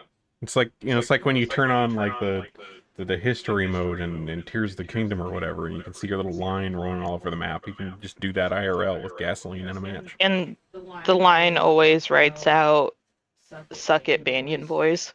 Yeah, so somehow over the course of this entire adventure. Oh man. All right. Whoop. Oh, whoopsies. Did not mean to close that. We were kind of discussing how I have zero reason to hate the Banyan Boys. I just do. It's like how I hate Tom Brady in real life for no reason. Well, see, Maz hates them, and that means that you, by default, must also hate them. Okay. That's fair. Well, Otherwise, you're not a when I good saw sister. Damn. I'm sorry, you must not understand how girlfriendships work. Oh, I'm sorry. When your best girlfriend hates someone, you hate them too. It does not matter what they've done. Yeah. It doesn't matter if they gave you a cupcake the other week, you now hate them. It doesn't matter if they give you a kidney. That's just how girlfriendships work. Damn.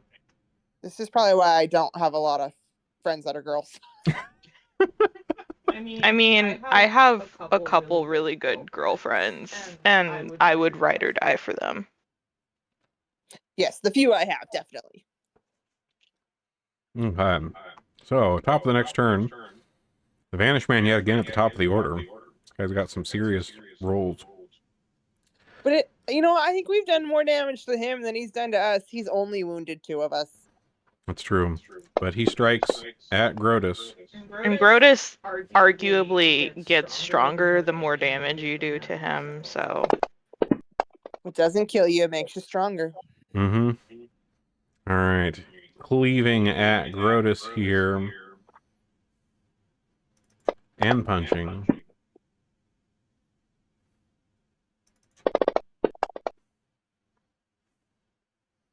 Alright, last strike.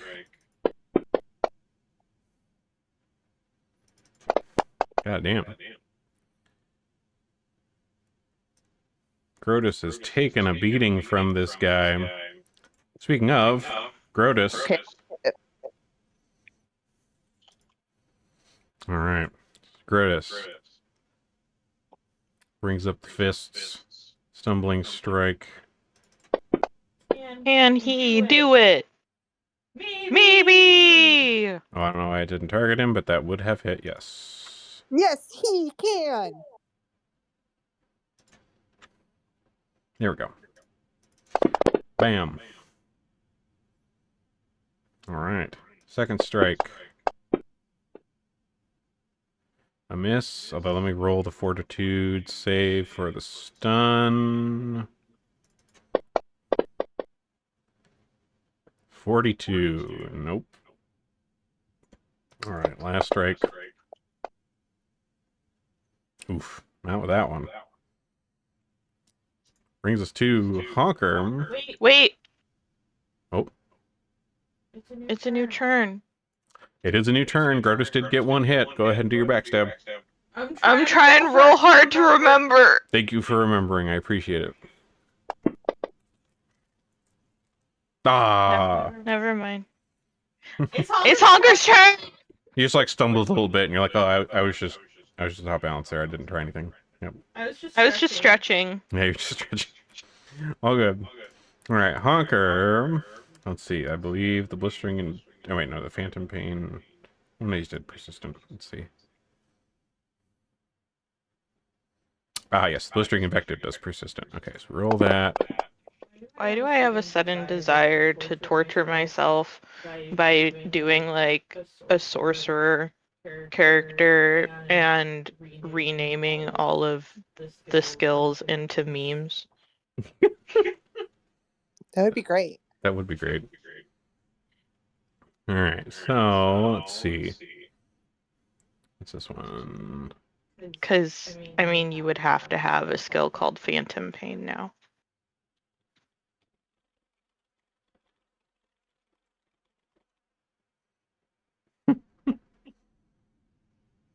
Okay. Honker is going to cast Soothe on Grotus, because Grotus has gotten beat up a bit here. It's okay. I'm gonna fix it. Okay, but real question, right? Mm-hmm. If, and this is purely hypothetical, because we all know it would never happen. If, say, Grotus died, Mm-hmm. like legit died, do you think Honker would give him a normal burial, or would Honker skin him and taxidermy him?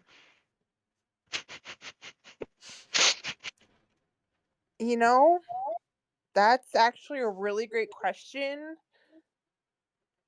Yeah, we'll have to ask Honker. As soon as Honker gets back in here, we'll No ask. context Yeah, asked. no, okay, just start like, so if Grotus died. Would you taxidermy Grotus to keep him forever?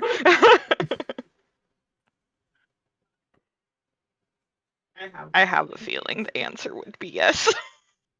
Well, then we could enjoy Grotus forever. Mm-hmm. We can make sure his hand is always posed to hold a drink. Yeah. Think of like the potential, you know, puppetry applications. And maybe put a bottle opener in his butt. I was just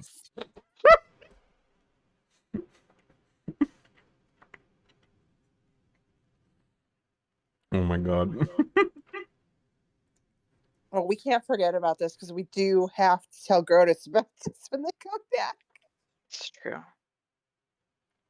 See, why does anyone leave the goblins alone? I don't know. But it is Scorch's turn. So go ahead and scorch him up. Yeah, speaking of butts. Yep. Ah. Scorch, there are better places to try and bite. Lovely sausage, perhaps? I mean, that guy looks like he got cankles. Well, we'll bite there next time. Alright. Maz. Okay. I'm gonna just keep trying to stab him.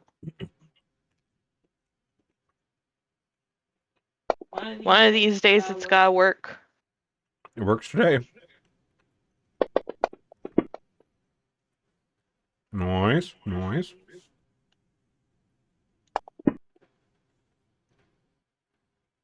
Ah. That was just rude. It was. Because you know that was like right on the edge. Whew. Okay, that's my turn. It was a good try. I had good rolls too. Yeah, if only they were a little earlier in the chain of things.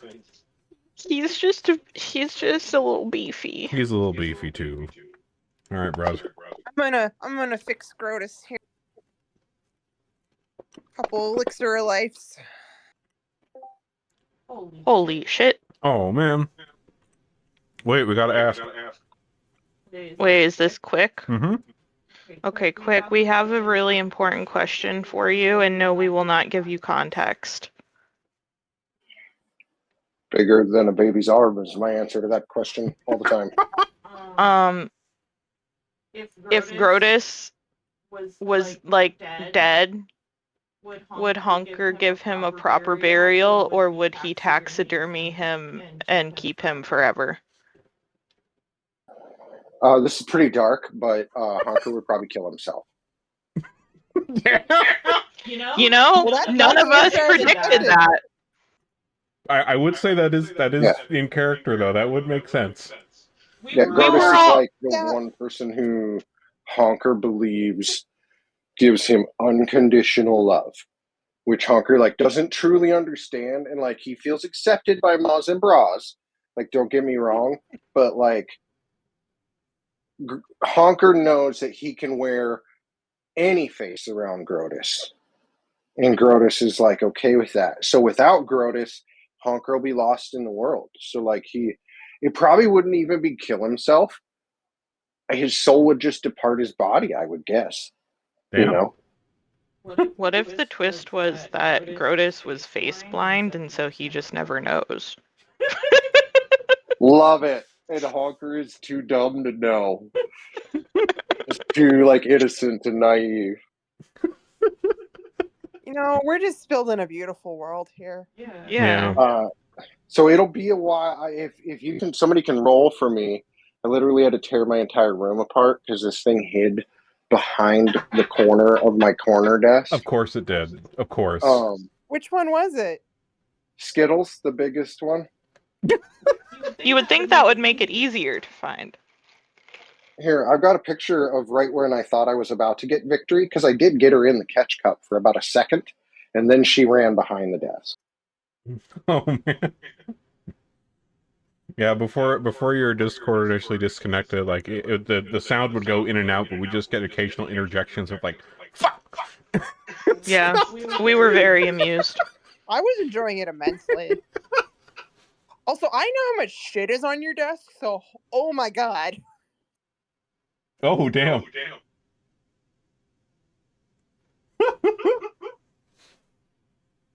Oh, we also discovered, because we were mentioning earlier how like the dice for some reason are really huge now. Did you know there are dice with effects in the dice settings, Quick? Because I sure didn't. No, I didn't. Did not at all. Like check this out. Oh, I'm not logged in. Oh right, shit. I'll have to show you later. Yeah, You can also I will. change the I'm size getting. of your dice.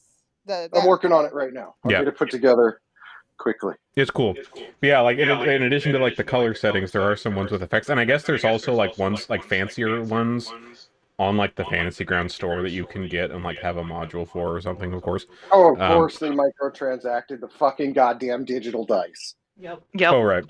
Well, Nice. I haven't actually looked. I don't know if some of them are like made by authors in the community and they submitted them to the store like all the other things are, but there are some like elemental, like basic elemental ones. Like I have the earth ones on. They're like glowing green and they have like a little green trail when I roll them. They're kind of cool. Never knew that was a thing. When Quick gets back in, you need to drop the huge amount like you did that one time so they can also experience being attacked by a Disney villain. That's true. I will. All right. So where we are? Say Braz just went. Maz actually beat the Vanish Man in the initiative order this turn. Nicely done. Now Kill him, can Maz, I kill him. beat him up? Vanish the Vanish Man. I'm sure as heck gonna try. That's a hit.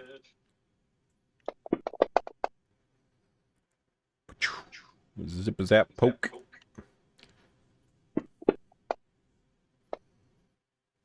Ooh.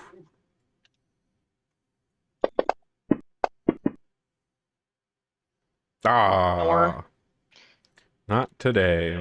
Well, you got Having a one hit. bad streak of only getting that first hit. Yeah. Better than none. Alright, the Vanish Man here. We're still fucking him up pretty good. Cleaves at Grotus. With a hit. You better not undo all of that I just fixed. I think he is. Heavy damage. A second cleaver hits the Grotus. But critically misses, so it doesn't actually. It's because I gave the Vanished Man a look like, excuse me? Bitch. But he does hit on the third. Alright. Well, he didn't totally undo everything. I think Grotus was at like 50 when I healed him. He was about, yeah. Scorch. Well, Scorch is really mad he can't seem to bite his butt, so he's gonna claw him. Clampering up this beefcake of a dude. It's all beefcake. It doesn't stop. You know, like when a cat's trying to like bite something that it cannot fit in its mouth, and it just gets pissed off. That's what's going on right now. Yep. Okay, Grotus. Let's see. Did get hit. So he hit the guy is off guard. Okay, Grotus, here we are. Stumbling. With a miss. Oof. Another stumbling strike. Oh, man. This is like one of those video game bosses that gets harder to hit the more damage you do. Critical misses across the board for Grotus, unfortunately. Honker, I'll do your stuff for you. What do you want us to do for you? Okay, first is a performance check for the... It's the thing that'll bonus out my Inspire Courage. Okay. I can't remember. Performance. Like, if I roll high, remember, it gives me a couple extra rounds or whatever. Yeah, like it makes sure Inspire Courage lasts for like several. Yeah. You rolled a 39. That does succeed. So I believe Okay, that so would that'll be 3 turns, I think. Yes. So then I'll do an Inspire Courage on everybody. Okay. And usually I have them targeted by default. I usually just leave the party targeted. Okay, and then that will trigger... Is anybody in melee range, like of you everybody or but you and me. of the beast? Everybody but you and me. Yeah, everybody but you and Bros. Okay. So then that'll trigger on we'll give it to Grotus. Grotus can use his reaction to make a melee strike. Okay. That's my first action. And then my second action... Grotus rolls a critical on that strike. Fuck yeah. Okay. And that was all we needed. Nice. Crit. Okay. So my one-liner for that... Of course.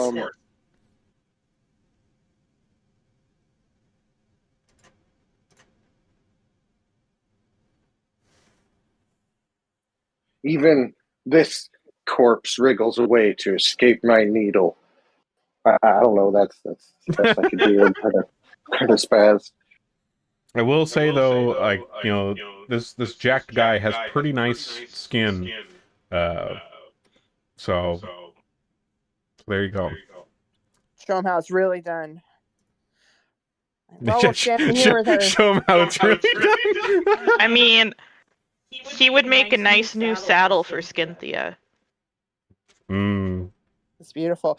All right, while we're standing around discussing this man's skin, hit Grotus with a couple more elixir of life. Okay.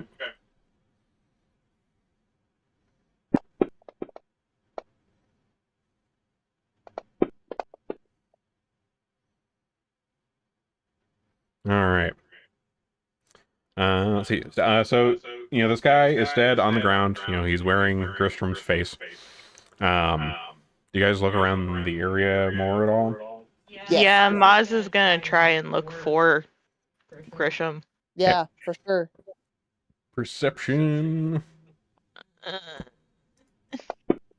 Why can't you just trust that I am perceptive? Gorge is gonna sniff around.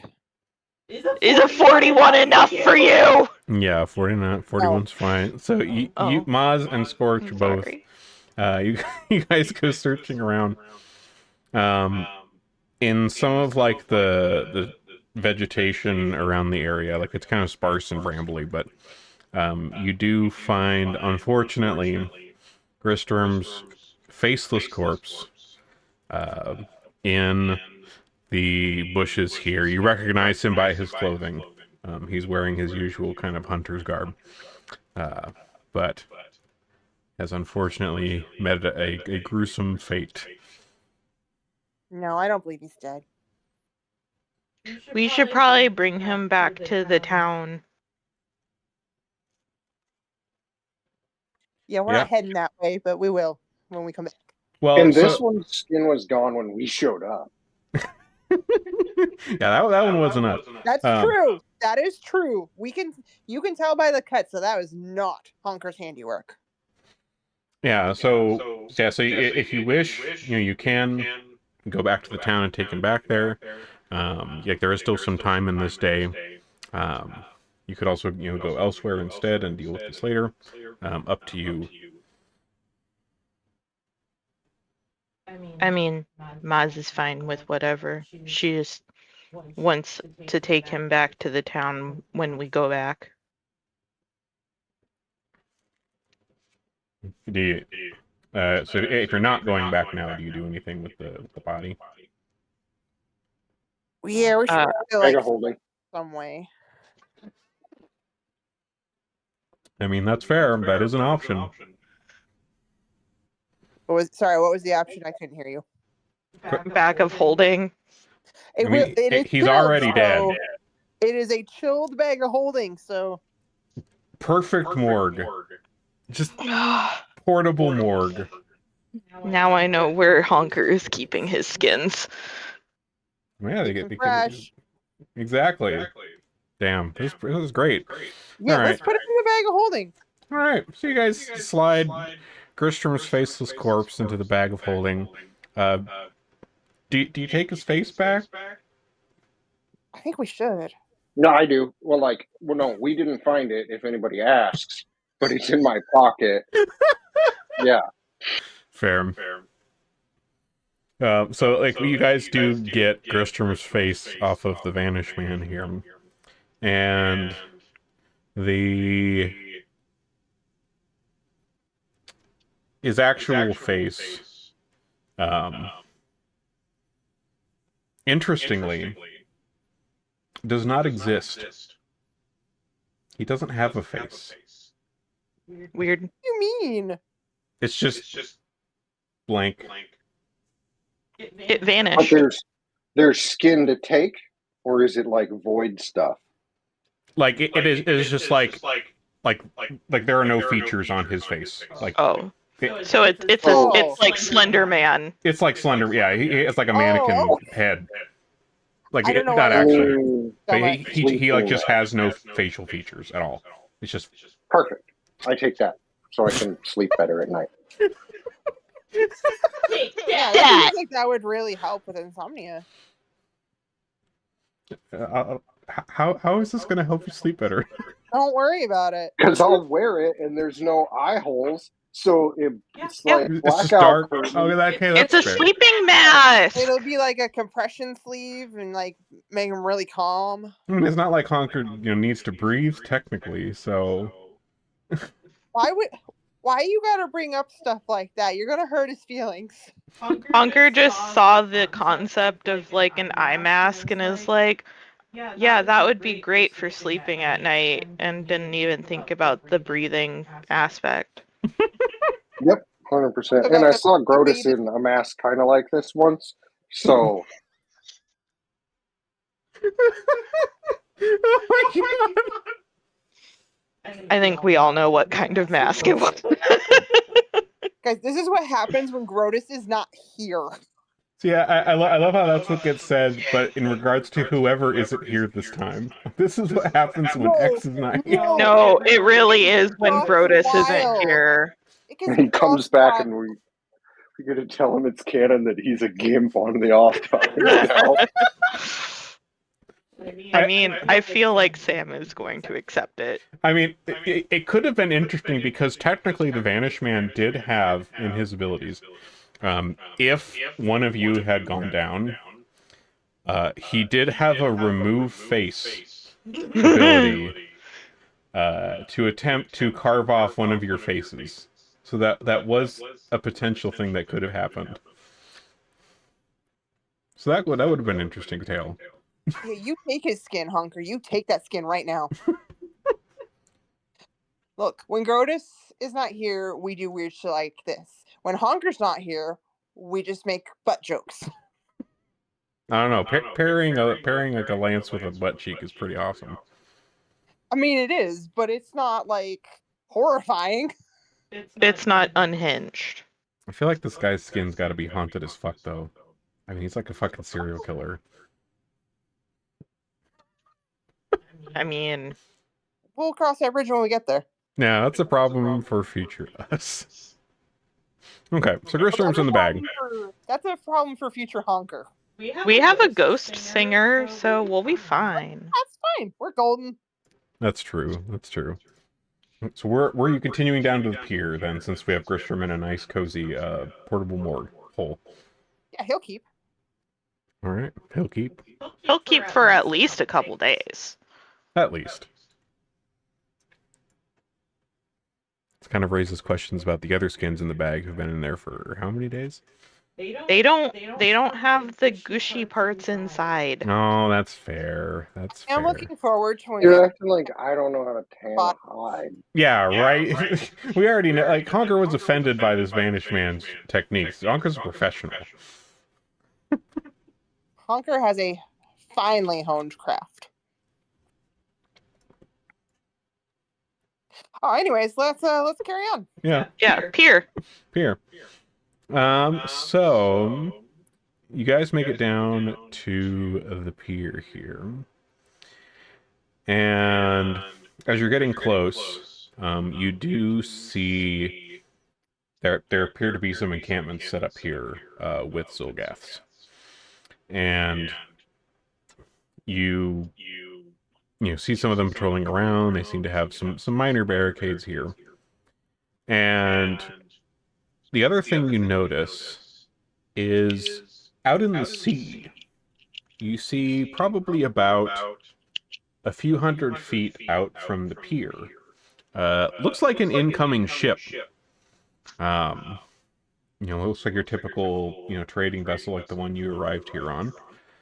It's currently bobbing in the water a few hundred feet out of the pier, and it looks pretty heavily damaged and is currently under attack by 2 sea serpents, it appears, in the water.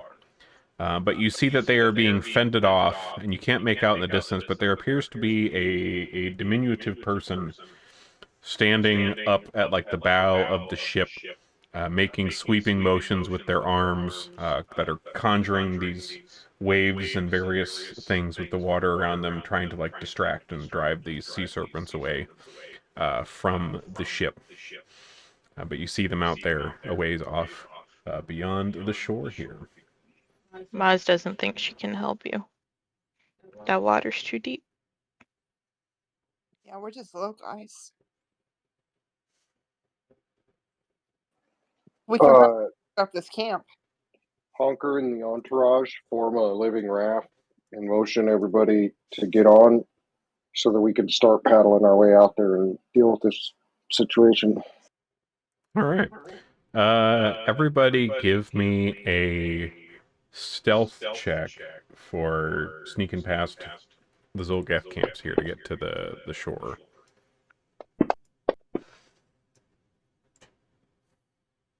You said stealth. Stealth, yep. Wow. Wow. Look at us being all. That's embarrassing.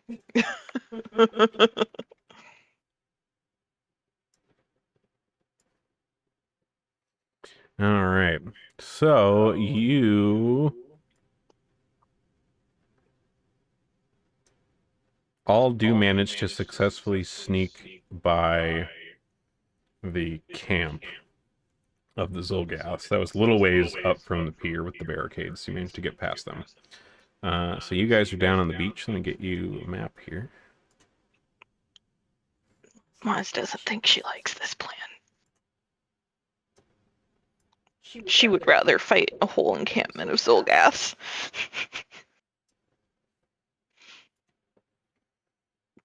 All right. So you guys are... Share the map here. Sure.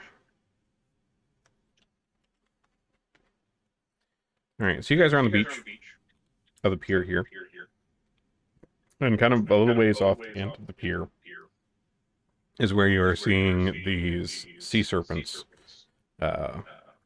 out in the water that are attacking this incoming ship with, whoever is on it trying to do the best they can out here. Serpents have not noticed you. They are currently busy. And it sounds like Honker was getting a raft together or something. What's the plan here?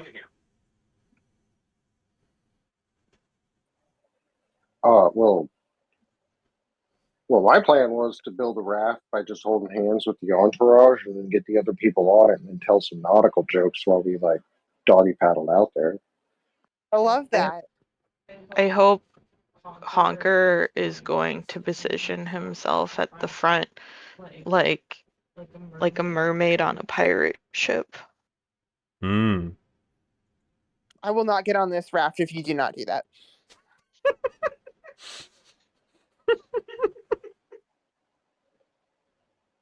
Yeah, and then he does, and he turns to Grotus and kind of strikes a little bit of a pose, and he smiles, and he says, "Draw me like one of your Avalonian girls, Grotus."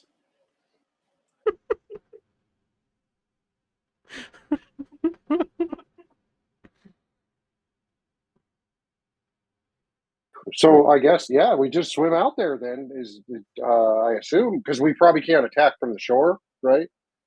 They are a ways, they are a little ways out. With range, you could possibly hit from the end of the pier if somebody is deciding to not go on the honker raft. But otherwise, yeah, they're ways offshore.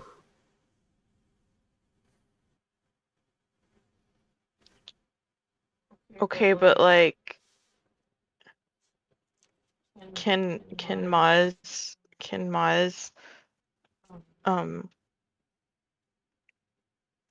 use storm flashes daily thing?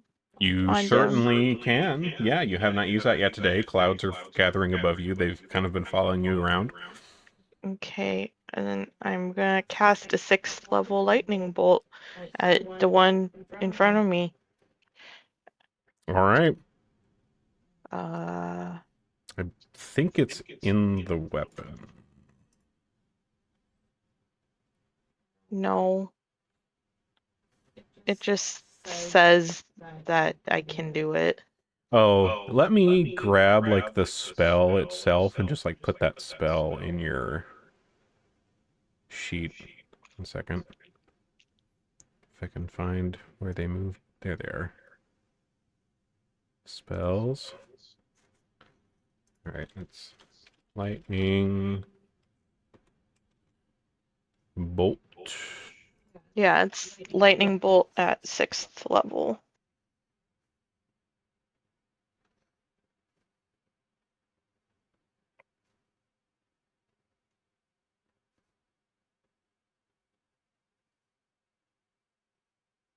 Okay, put this in your sheet. Come on. There we go. Lightning bolt. And let me fix its damage here, so it's already set up to be level 6.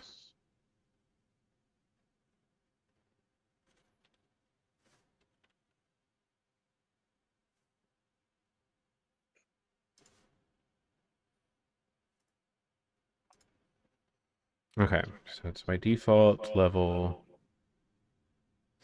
3. Yeah, so that means we would add 1, 2, 3.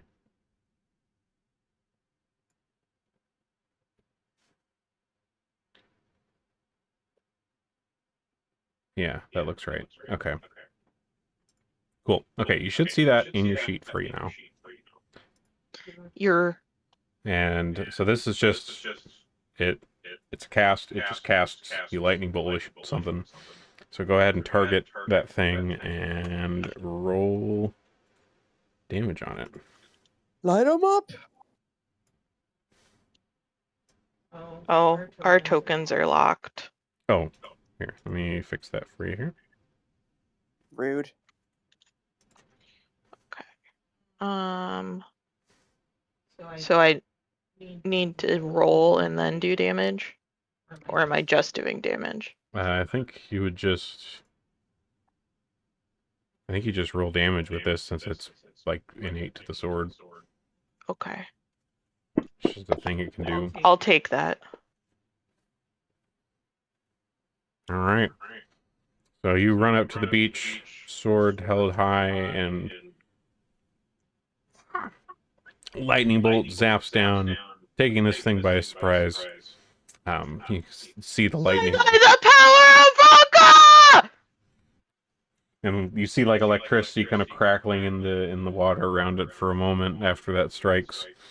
You see the you can't really make out too well the diminutive feature person on the boat, but you see them like pause for a moment, and you see them like the one fist that had been waving towards that particular serpent, trying to keep it away. You see it kind of pump their fists like jubilantly at you, and continue doing what they were doing, trying to fight back these things.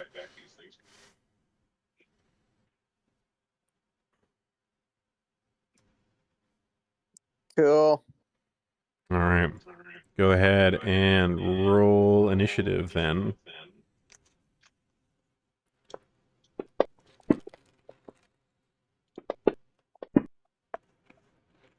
And I'll get Honker and Grotus here.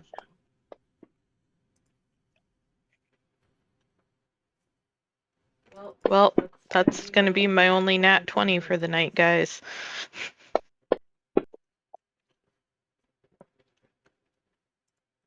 Okay. So, Maz is at the top of the order. Energized by her zip zap zoopin. My zap soups. They need to be referred to that from now on. Zap zoops, yeah. That was the only long distance thing I had.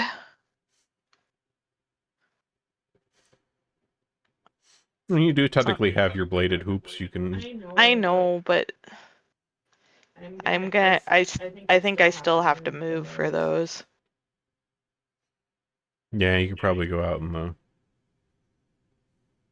15 should be fine, right? Yeah, I call those fine for those. Okay. You kind of do some Final Fantasy 14 dancer shit with those. Yeah, that was the whole inspiration. Okay, so my whoops.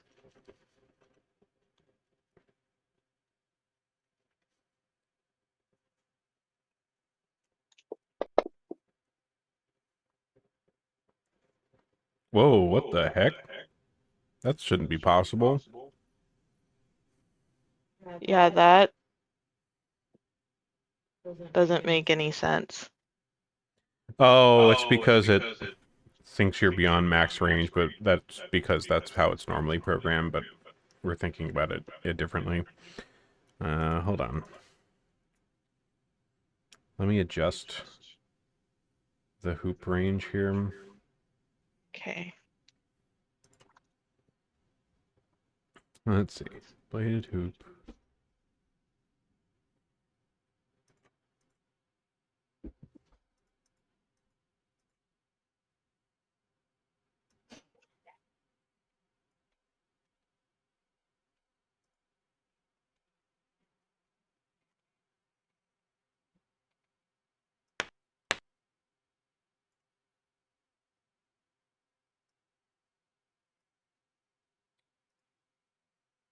Where is the range?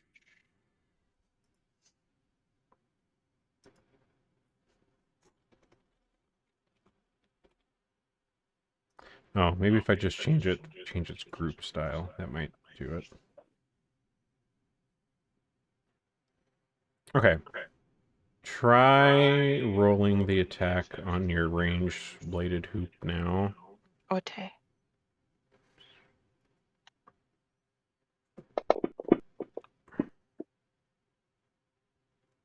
Damn it. No. Okay. Wasn't that value? Oh, maybe it's this. Range.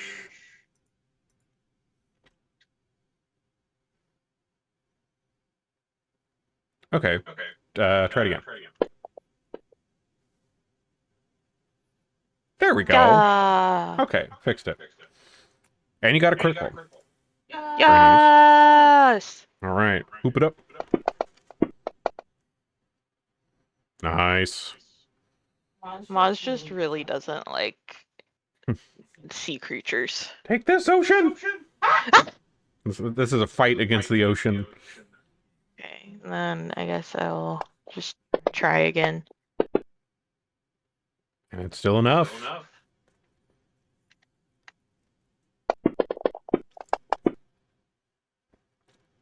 All right, a little more on this guy. Okay. All right. Sea serpent on the other side of the dock is still distracted by what it's doing to this boat and attacks the boat. The other sea serpent here, which you have zapped and hooped, has gotten distracted by your actions here. And let's see. Comes through the water toward the dock here. Shit, you pissed it off. And you see it kind of make this kind of looks like a breathing sort of motion, but they inhale a bunch of water and then like spew a jet of it at you, Maz. Okay. It's bath time. No! Probably is. I've been collecting this dirt! Well, the bath in comes.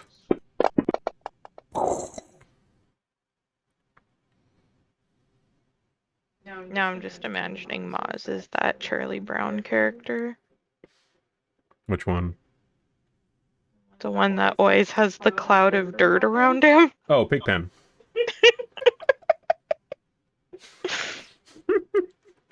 Your Pigpen aura, no.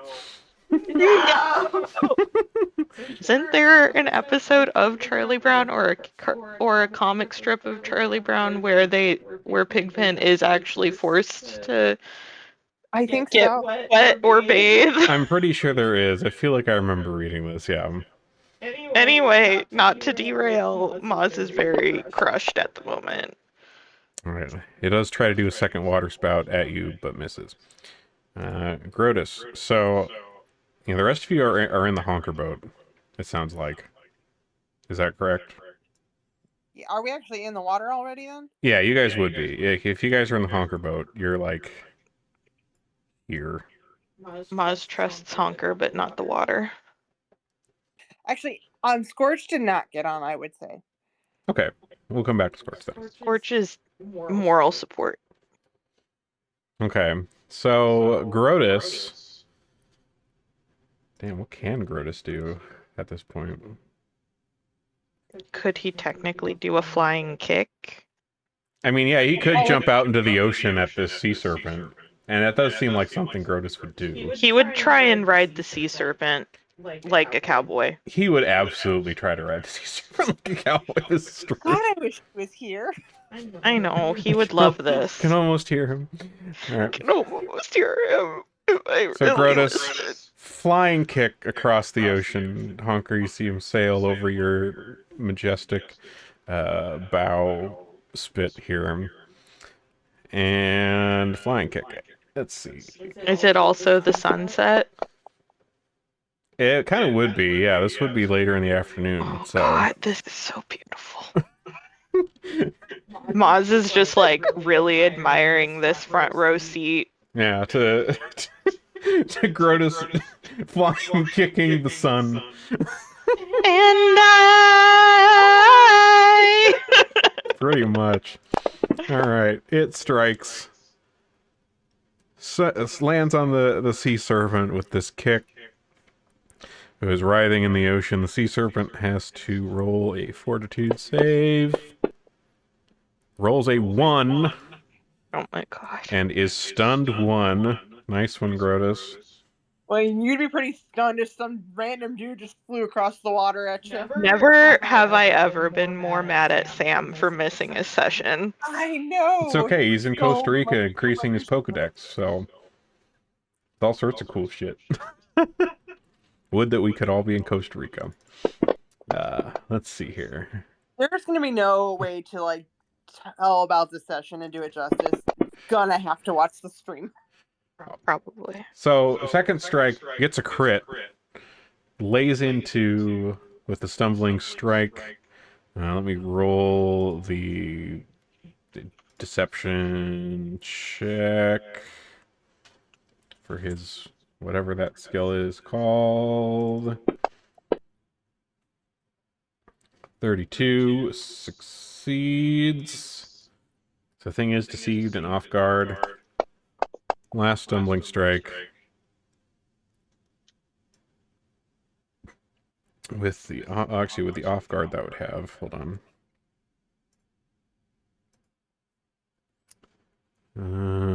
Where's its AC? No, okay, even with the off guard, that still wouldn't be quite enough. That still just misses. Okay. Question. Yes.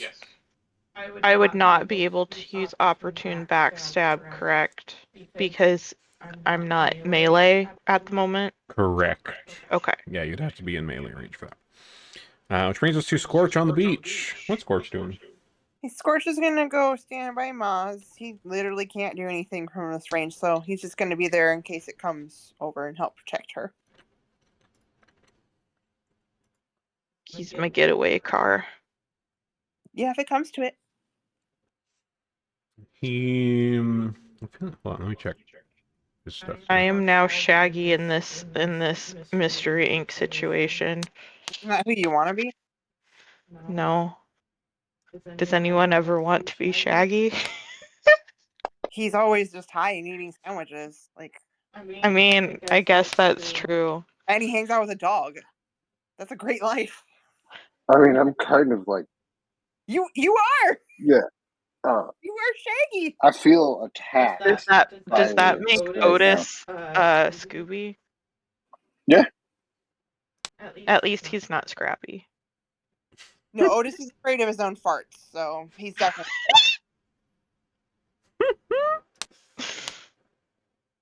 Not even lying or exaggerating. He's scared of his own fart. I love that for him. So he does have a ranged thing. He has wolf fire. Oh. Okay. Well, I guess let's try that out for the first time. I was like, I knew he had like something. He's got all kinds of shit. I don't know what any of it is. He's a mystic. How are we supposed to know? He's a pupperino. We can't read his He mind. can't talk. Yeah, we don't know his secrets. We don't know what he's capable of. He's crazy. He could go off the handle anytime. Don't read his character sheet, so that's also on me. I bet Scorch would have some amazing secrets. Mm-hmm. He keeps all our secrets. He's probably seen some real bad shit. All right, so he runs up beside you here, Maz, and he kind of lets out this howl. And you can see like the kind of red streaks that he's got in his fur kind of glow a little bit. And this like kind of little rain of fire gets conjured around him and flies out towards the sea serpent here, striking it for a bit of damage here. See, and that was all his moves. Yeah, he did all his attacks. Okay. Yeah, because he moved, so he only got to attack twice. Right. All right, Honker, you are part of a boat. A glorious vessel, I must say. Mm-hmm. Braz is still riding on your vessel. Grotus just sailed over you. So, how far away are we from this thing? You're currently... Well, I'm 10 feet, so you guys are probably within 10 feet. Like, I would say the scale of this is a little shrunk. It's not... I wouldn't say that those measures are accurate, but you're probably still within, like, 20, 30 feet of it. Okay, so I'll use, like, my moved, like, one of my actions to, like, get everybody within range of it. We'll get, like, up close and personal. To be close to it. All right, and then the honker boat. Yeah, but Grotus does. So I'll get Grotus. Grotus is riding it. Yeah, Grotus did a flying kick and landed and is currently riding the sea serpent. I'm currently the only one on your little boat, and I need to be further away to throw alchemist stuff. Then I'll move a little further away, and I'll use my 7th level spell to do like I think that's a 2 action to pick up like some coral off the ocean floor. And oh yes, the telekinetic bombardment. Right. Yeah, I'll do that on the serpent. Okay. Honker targets not everybody in the party. Aw, man. I mean, unless you want to get hit by like a big chunk of coral flying up out of the ocean at you. Coral is just sea rocks. It's true. All right, the sea serpent fails its save. Oh, that's a lot of dice. All right, let me see what the failure does. Let's see. Okay, takes full damage and is knocked prone. So you basically, this coral comes rocketing up out of the ocean beneath you, smashes into this serpent, kind of knocking it down into the water. It's just kind of floating on top of the water, a little dazed at the moment from this kind of surprise attack from below. And that was 53 damage, by the way, that you rolled. Well done. I think that was all your actions with the move and the 2. Yep, that'll be my turn. Okay. Braz, on the boat. On a boat, gonna set shit on fire. Preferably not the boat. No, not the boat. I ain't setting shit on fire. The boat's a little wobbly in the waves. You just kind of trying to steady yourself a bit. Yeah, it's my turn. All the motion from the thing getting knocked out a little bit by this coral has kind of stirred things up a little around here. Honker at the top of the order. I will do. So I have 3 actions. I will do the Dirge of Doom as an action on it, which should just like frighten one it or something like that. And then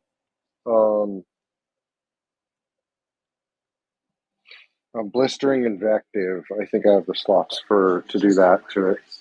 Okay. All right, Dirge of Doom. Right in, there's that. And Blistering Invective. Alright, Sea Serpent critically succeeds on its save. So it does not get frightened. And looks like it also is not affected at all. Doesn't take any damage either. Damn. Okay. That's my turn. All right. Maz. I'm just gonna keep throwing my hoops. Hoop it up.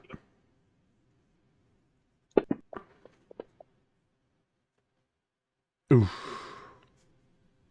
But you still got more tries. Hey, there we go. That's a hit. Oop, there it is. Kind of shitty damage roll, but Yeah, you know. damn. Oof.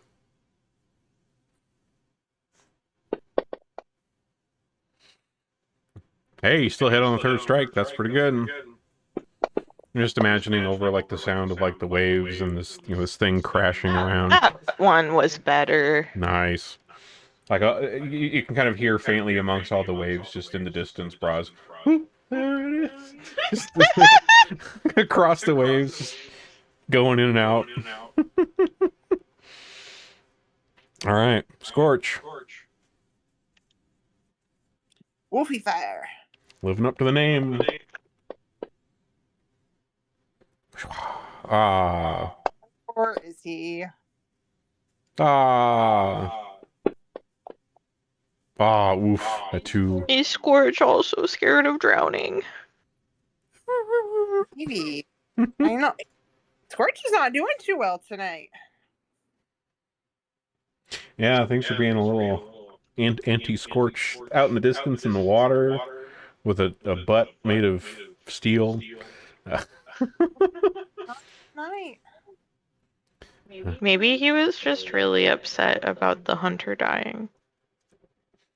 He was also offended. That's fair. Horrible, horrible craftsmanship. So the other sea serpent over here is kind of taking notice of some of the shit going on with the, you know, the lightning and then the fire and the whooping. There it is. And Excuse me, it's poop. There it is. Yeah. God, get it right. and the hoopeth thereof. And, begins to turn away from the other ship over here and comes around to the other side with his sea serpent buddy. And you see it kind of inhale in some of the water around it here, and it lets out a water spout at you, Maz, still. You and Scorch. I'm still stinky. Yeah, you are yet unclean. You must be pure. Scorch and I have been rolling in the mud a little bit. Among other things, I'm sure. Okay. So, let's see. Water spout coming in.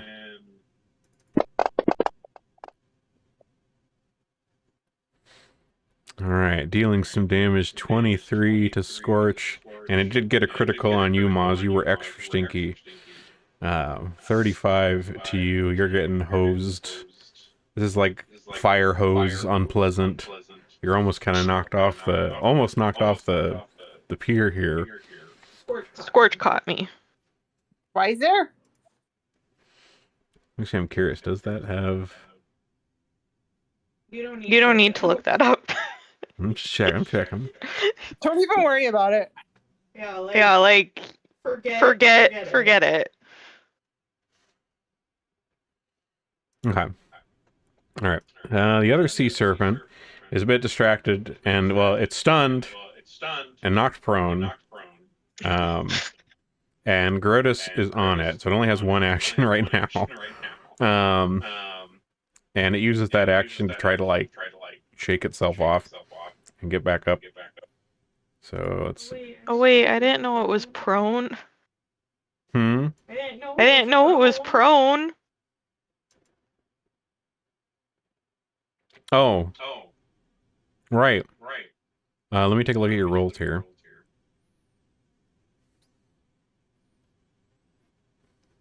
Oh wait, are you talking about that, like, when they're prone and you have your extra stab? When they're prone, I can I can put a debilitation on him. Oh, the debilitation. Right. Yes. Okay, you would be able to do that. So what are you doing for that? Always bloody debilitation. All right. So you're sopping wet.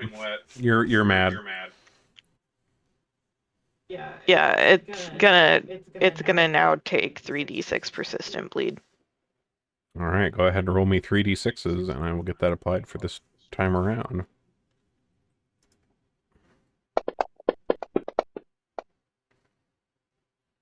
Okay.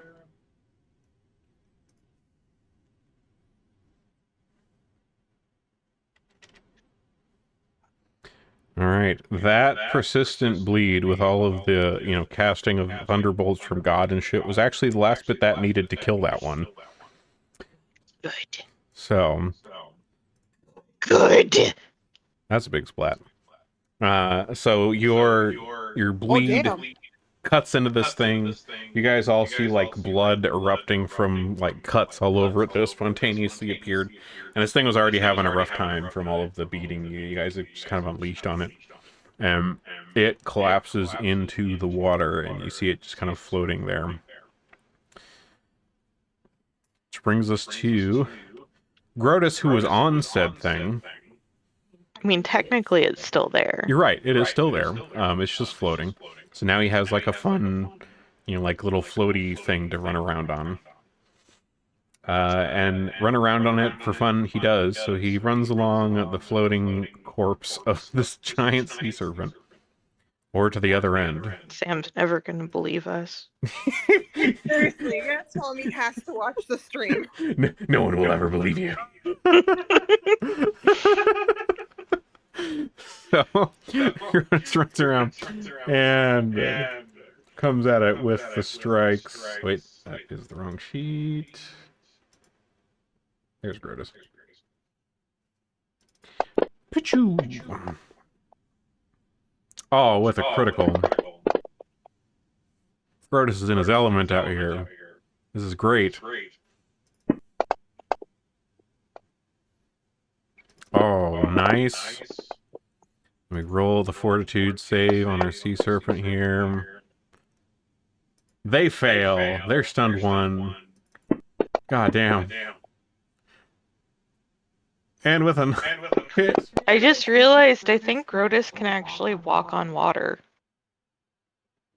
You know? I think that's one of his feats he took. I think you're right, actually. Let's go find out. Let's see. Because that was one of the feats I could take, and I remembered thinking about it, and then he took it that level. Let's see here. He does have wall run.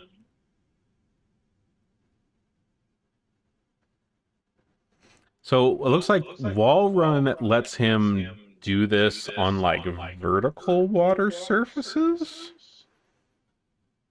I swore he got the walk on water one too, but I mean he has a giant floaty. That's true. Yeah, he already is on a big floaty, so he is good on that front. Okay, so that was all his strikes. Braz, you're over here on the boat of dreams. Wonder. SSM Honker. Indeed. Yeah, I'm gonna hit up Braz and Scorch with some heals. Okay.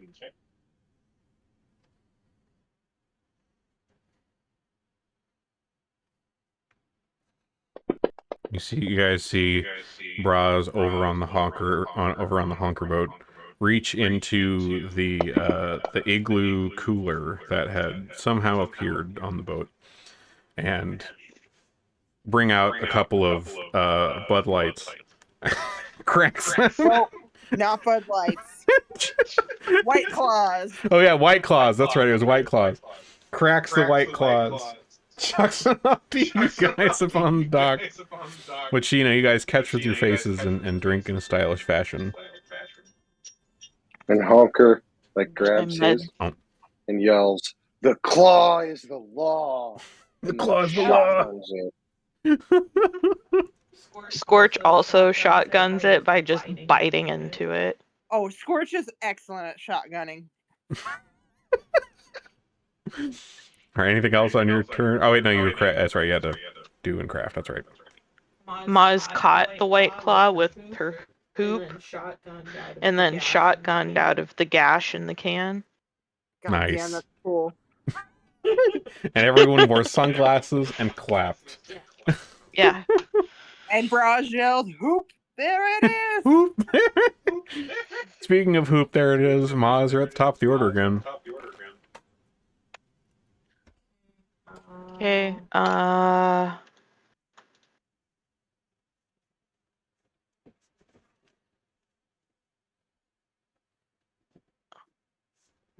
I'm just gonna like step to this side of Scorch. Mm-hmm.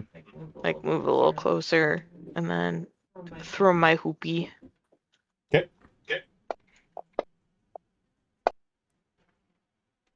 Nice.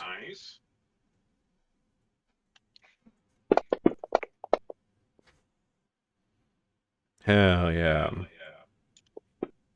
Hell yeah. Aw. Oh. Hell aw. Oh. Aw, beans. Alright. The big sea serpent up here sees Grotus on its dead. I'm still a little lightheaded from the shotgun. It's true. It's true. The shotgun and also the shotgun blast of fire hose water. Oh, yeah, that too. Yeah, that too.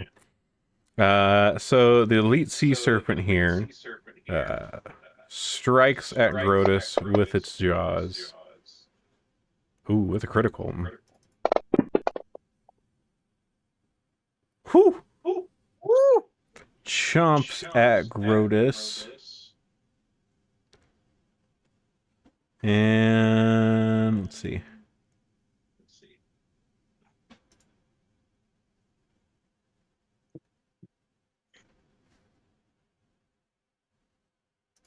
All right, and it attempts to grab Grotus.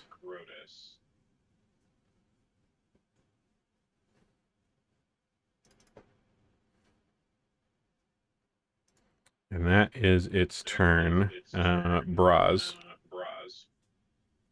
When it does successfully grab Grotus, so Grotus is like grabbed by its like tail. It's okay. I'm just gonna throw some White Claws to Grotus.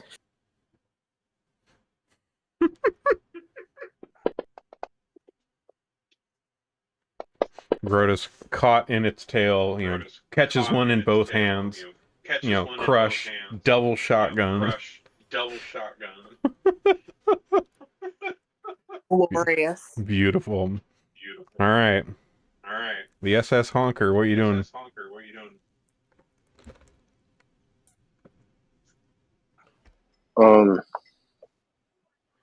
See, I'll try another blistering invective, and then I'll do an inspire courage on everybody.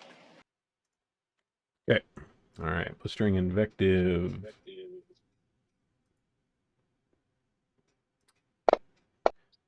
The sea serpent fails. It's frightened one. Takes some damage. All right. Takes 15 damage from that. And then Honker targets everybody with an inspire courage. All right. Scorch. I don't see a distance on the range for this wolf fire. Is this thing within range? Oh, let me check. 20 feet. So it's a little out of range. It's 25. Okay, we'll move up and then we'll do that. All right. Scorch runs down the dock and whiffs the wolf fire. Oh, damn. 1 and 2. Problem.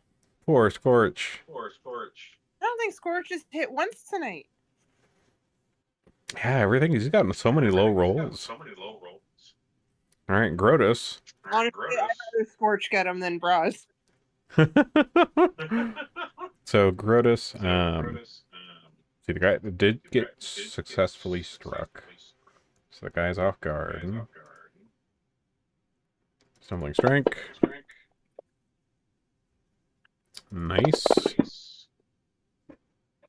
That's a hit in there. Let me roll the fortitude on the sea serpent.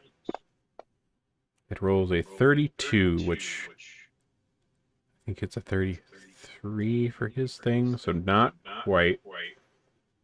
So it is stunned 1.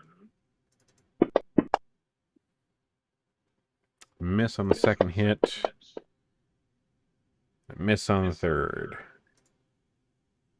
Braz. Okay, I'm gonna try to do some damage to the sea serpent. We'll throw some alchemist fire.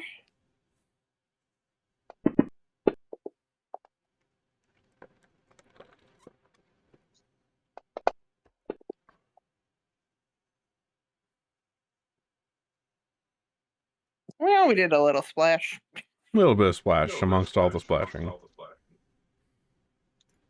Maz. Gonna keep trying to try and cut it up. Seems like a good plan. We're having sushi tonight. Sushi! With a hit.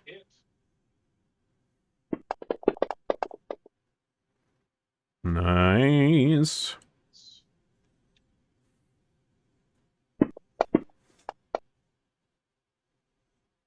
Ooh, nice.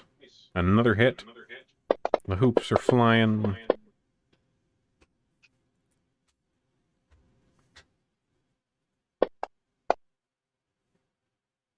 Hey, all 3. Not bad. All right, some good hoop action. Scorch. All right, everybody. Do it, buddy. Thoughts and prayers. Oh. Hey! A critical! Yeah! He was just pacing himself. The whole damn night. And back to missing. Back to the 2s. But he got a critical. It was a one-off. It was one-off. All right, Scorch. All right, the Elite Sea Serpent here does have Grotus grabbed.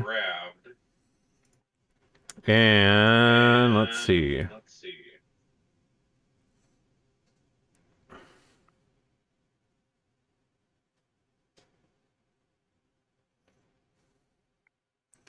All right.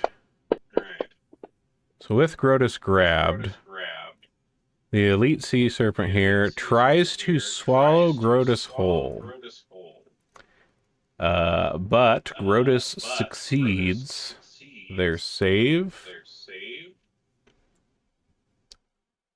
And let's see. Looks like it just manages to resist. Yeah, he's still grabbed, but he managed to resist getting swallowed. I thought that he was totally gonna have a Hercules moment. That would be awesome. Yeah, he probably definitely would have if he had gotten swallowed in that moment. So after that attempt, the sea serpent tightens its tail around Grotus, trying to constrict him. And Grotus does a fortitude save, succeeds, does take some damage, does get the squeeze.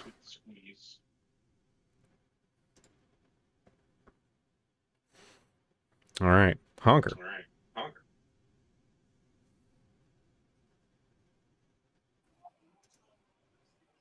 I'll keep up the inspired courage on the team, and then Okay. Trying to think of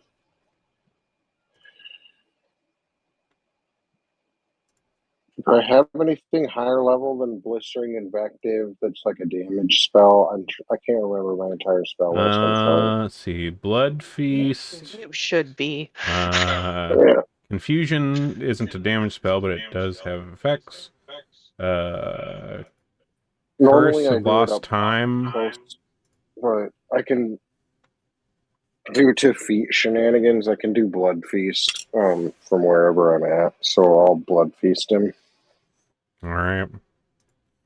Let me untarget the party. Ranged feat is best feat. Indeed. All right. Blood Feast. Damn, there's a lot of dice.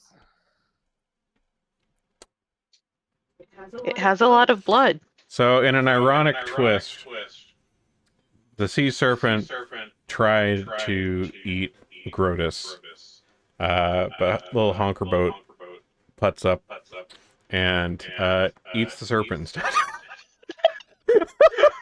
Love that. Goddamn. And they are gone. So as you guys, and then this boat that is bobbing offshore, very damaged looking. And we will pick up there. Possibly a little traumatized. Possibly a little. You can still see the diminutive person up on the bow. You can kind of faintly hear cheering. And they're kind of waving their arms at you here. We will pick up with what's going on with them next time. I'm disappointed that the second blood splatter is not as big. I know.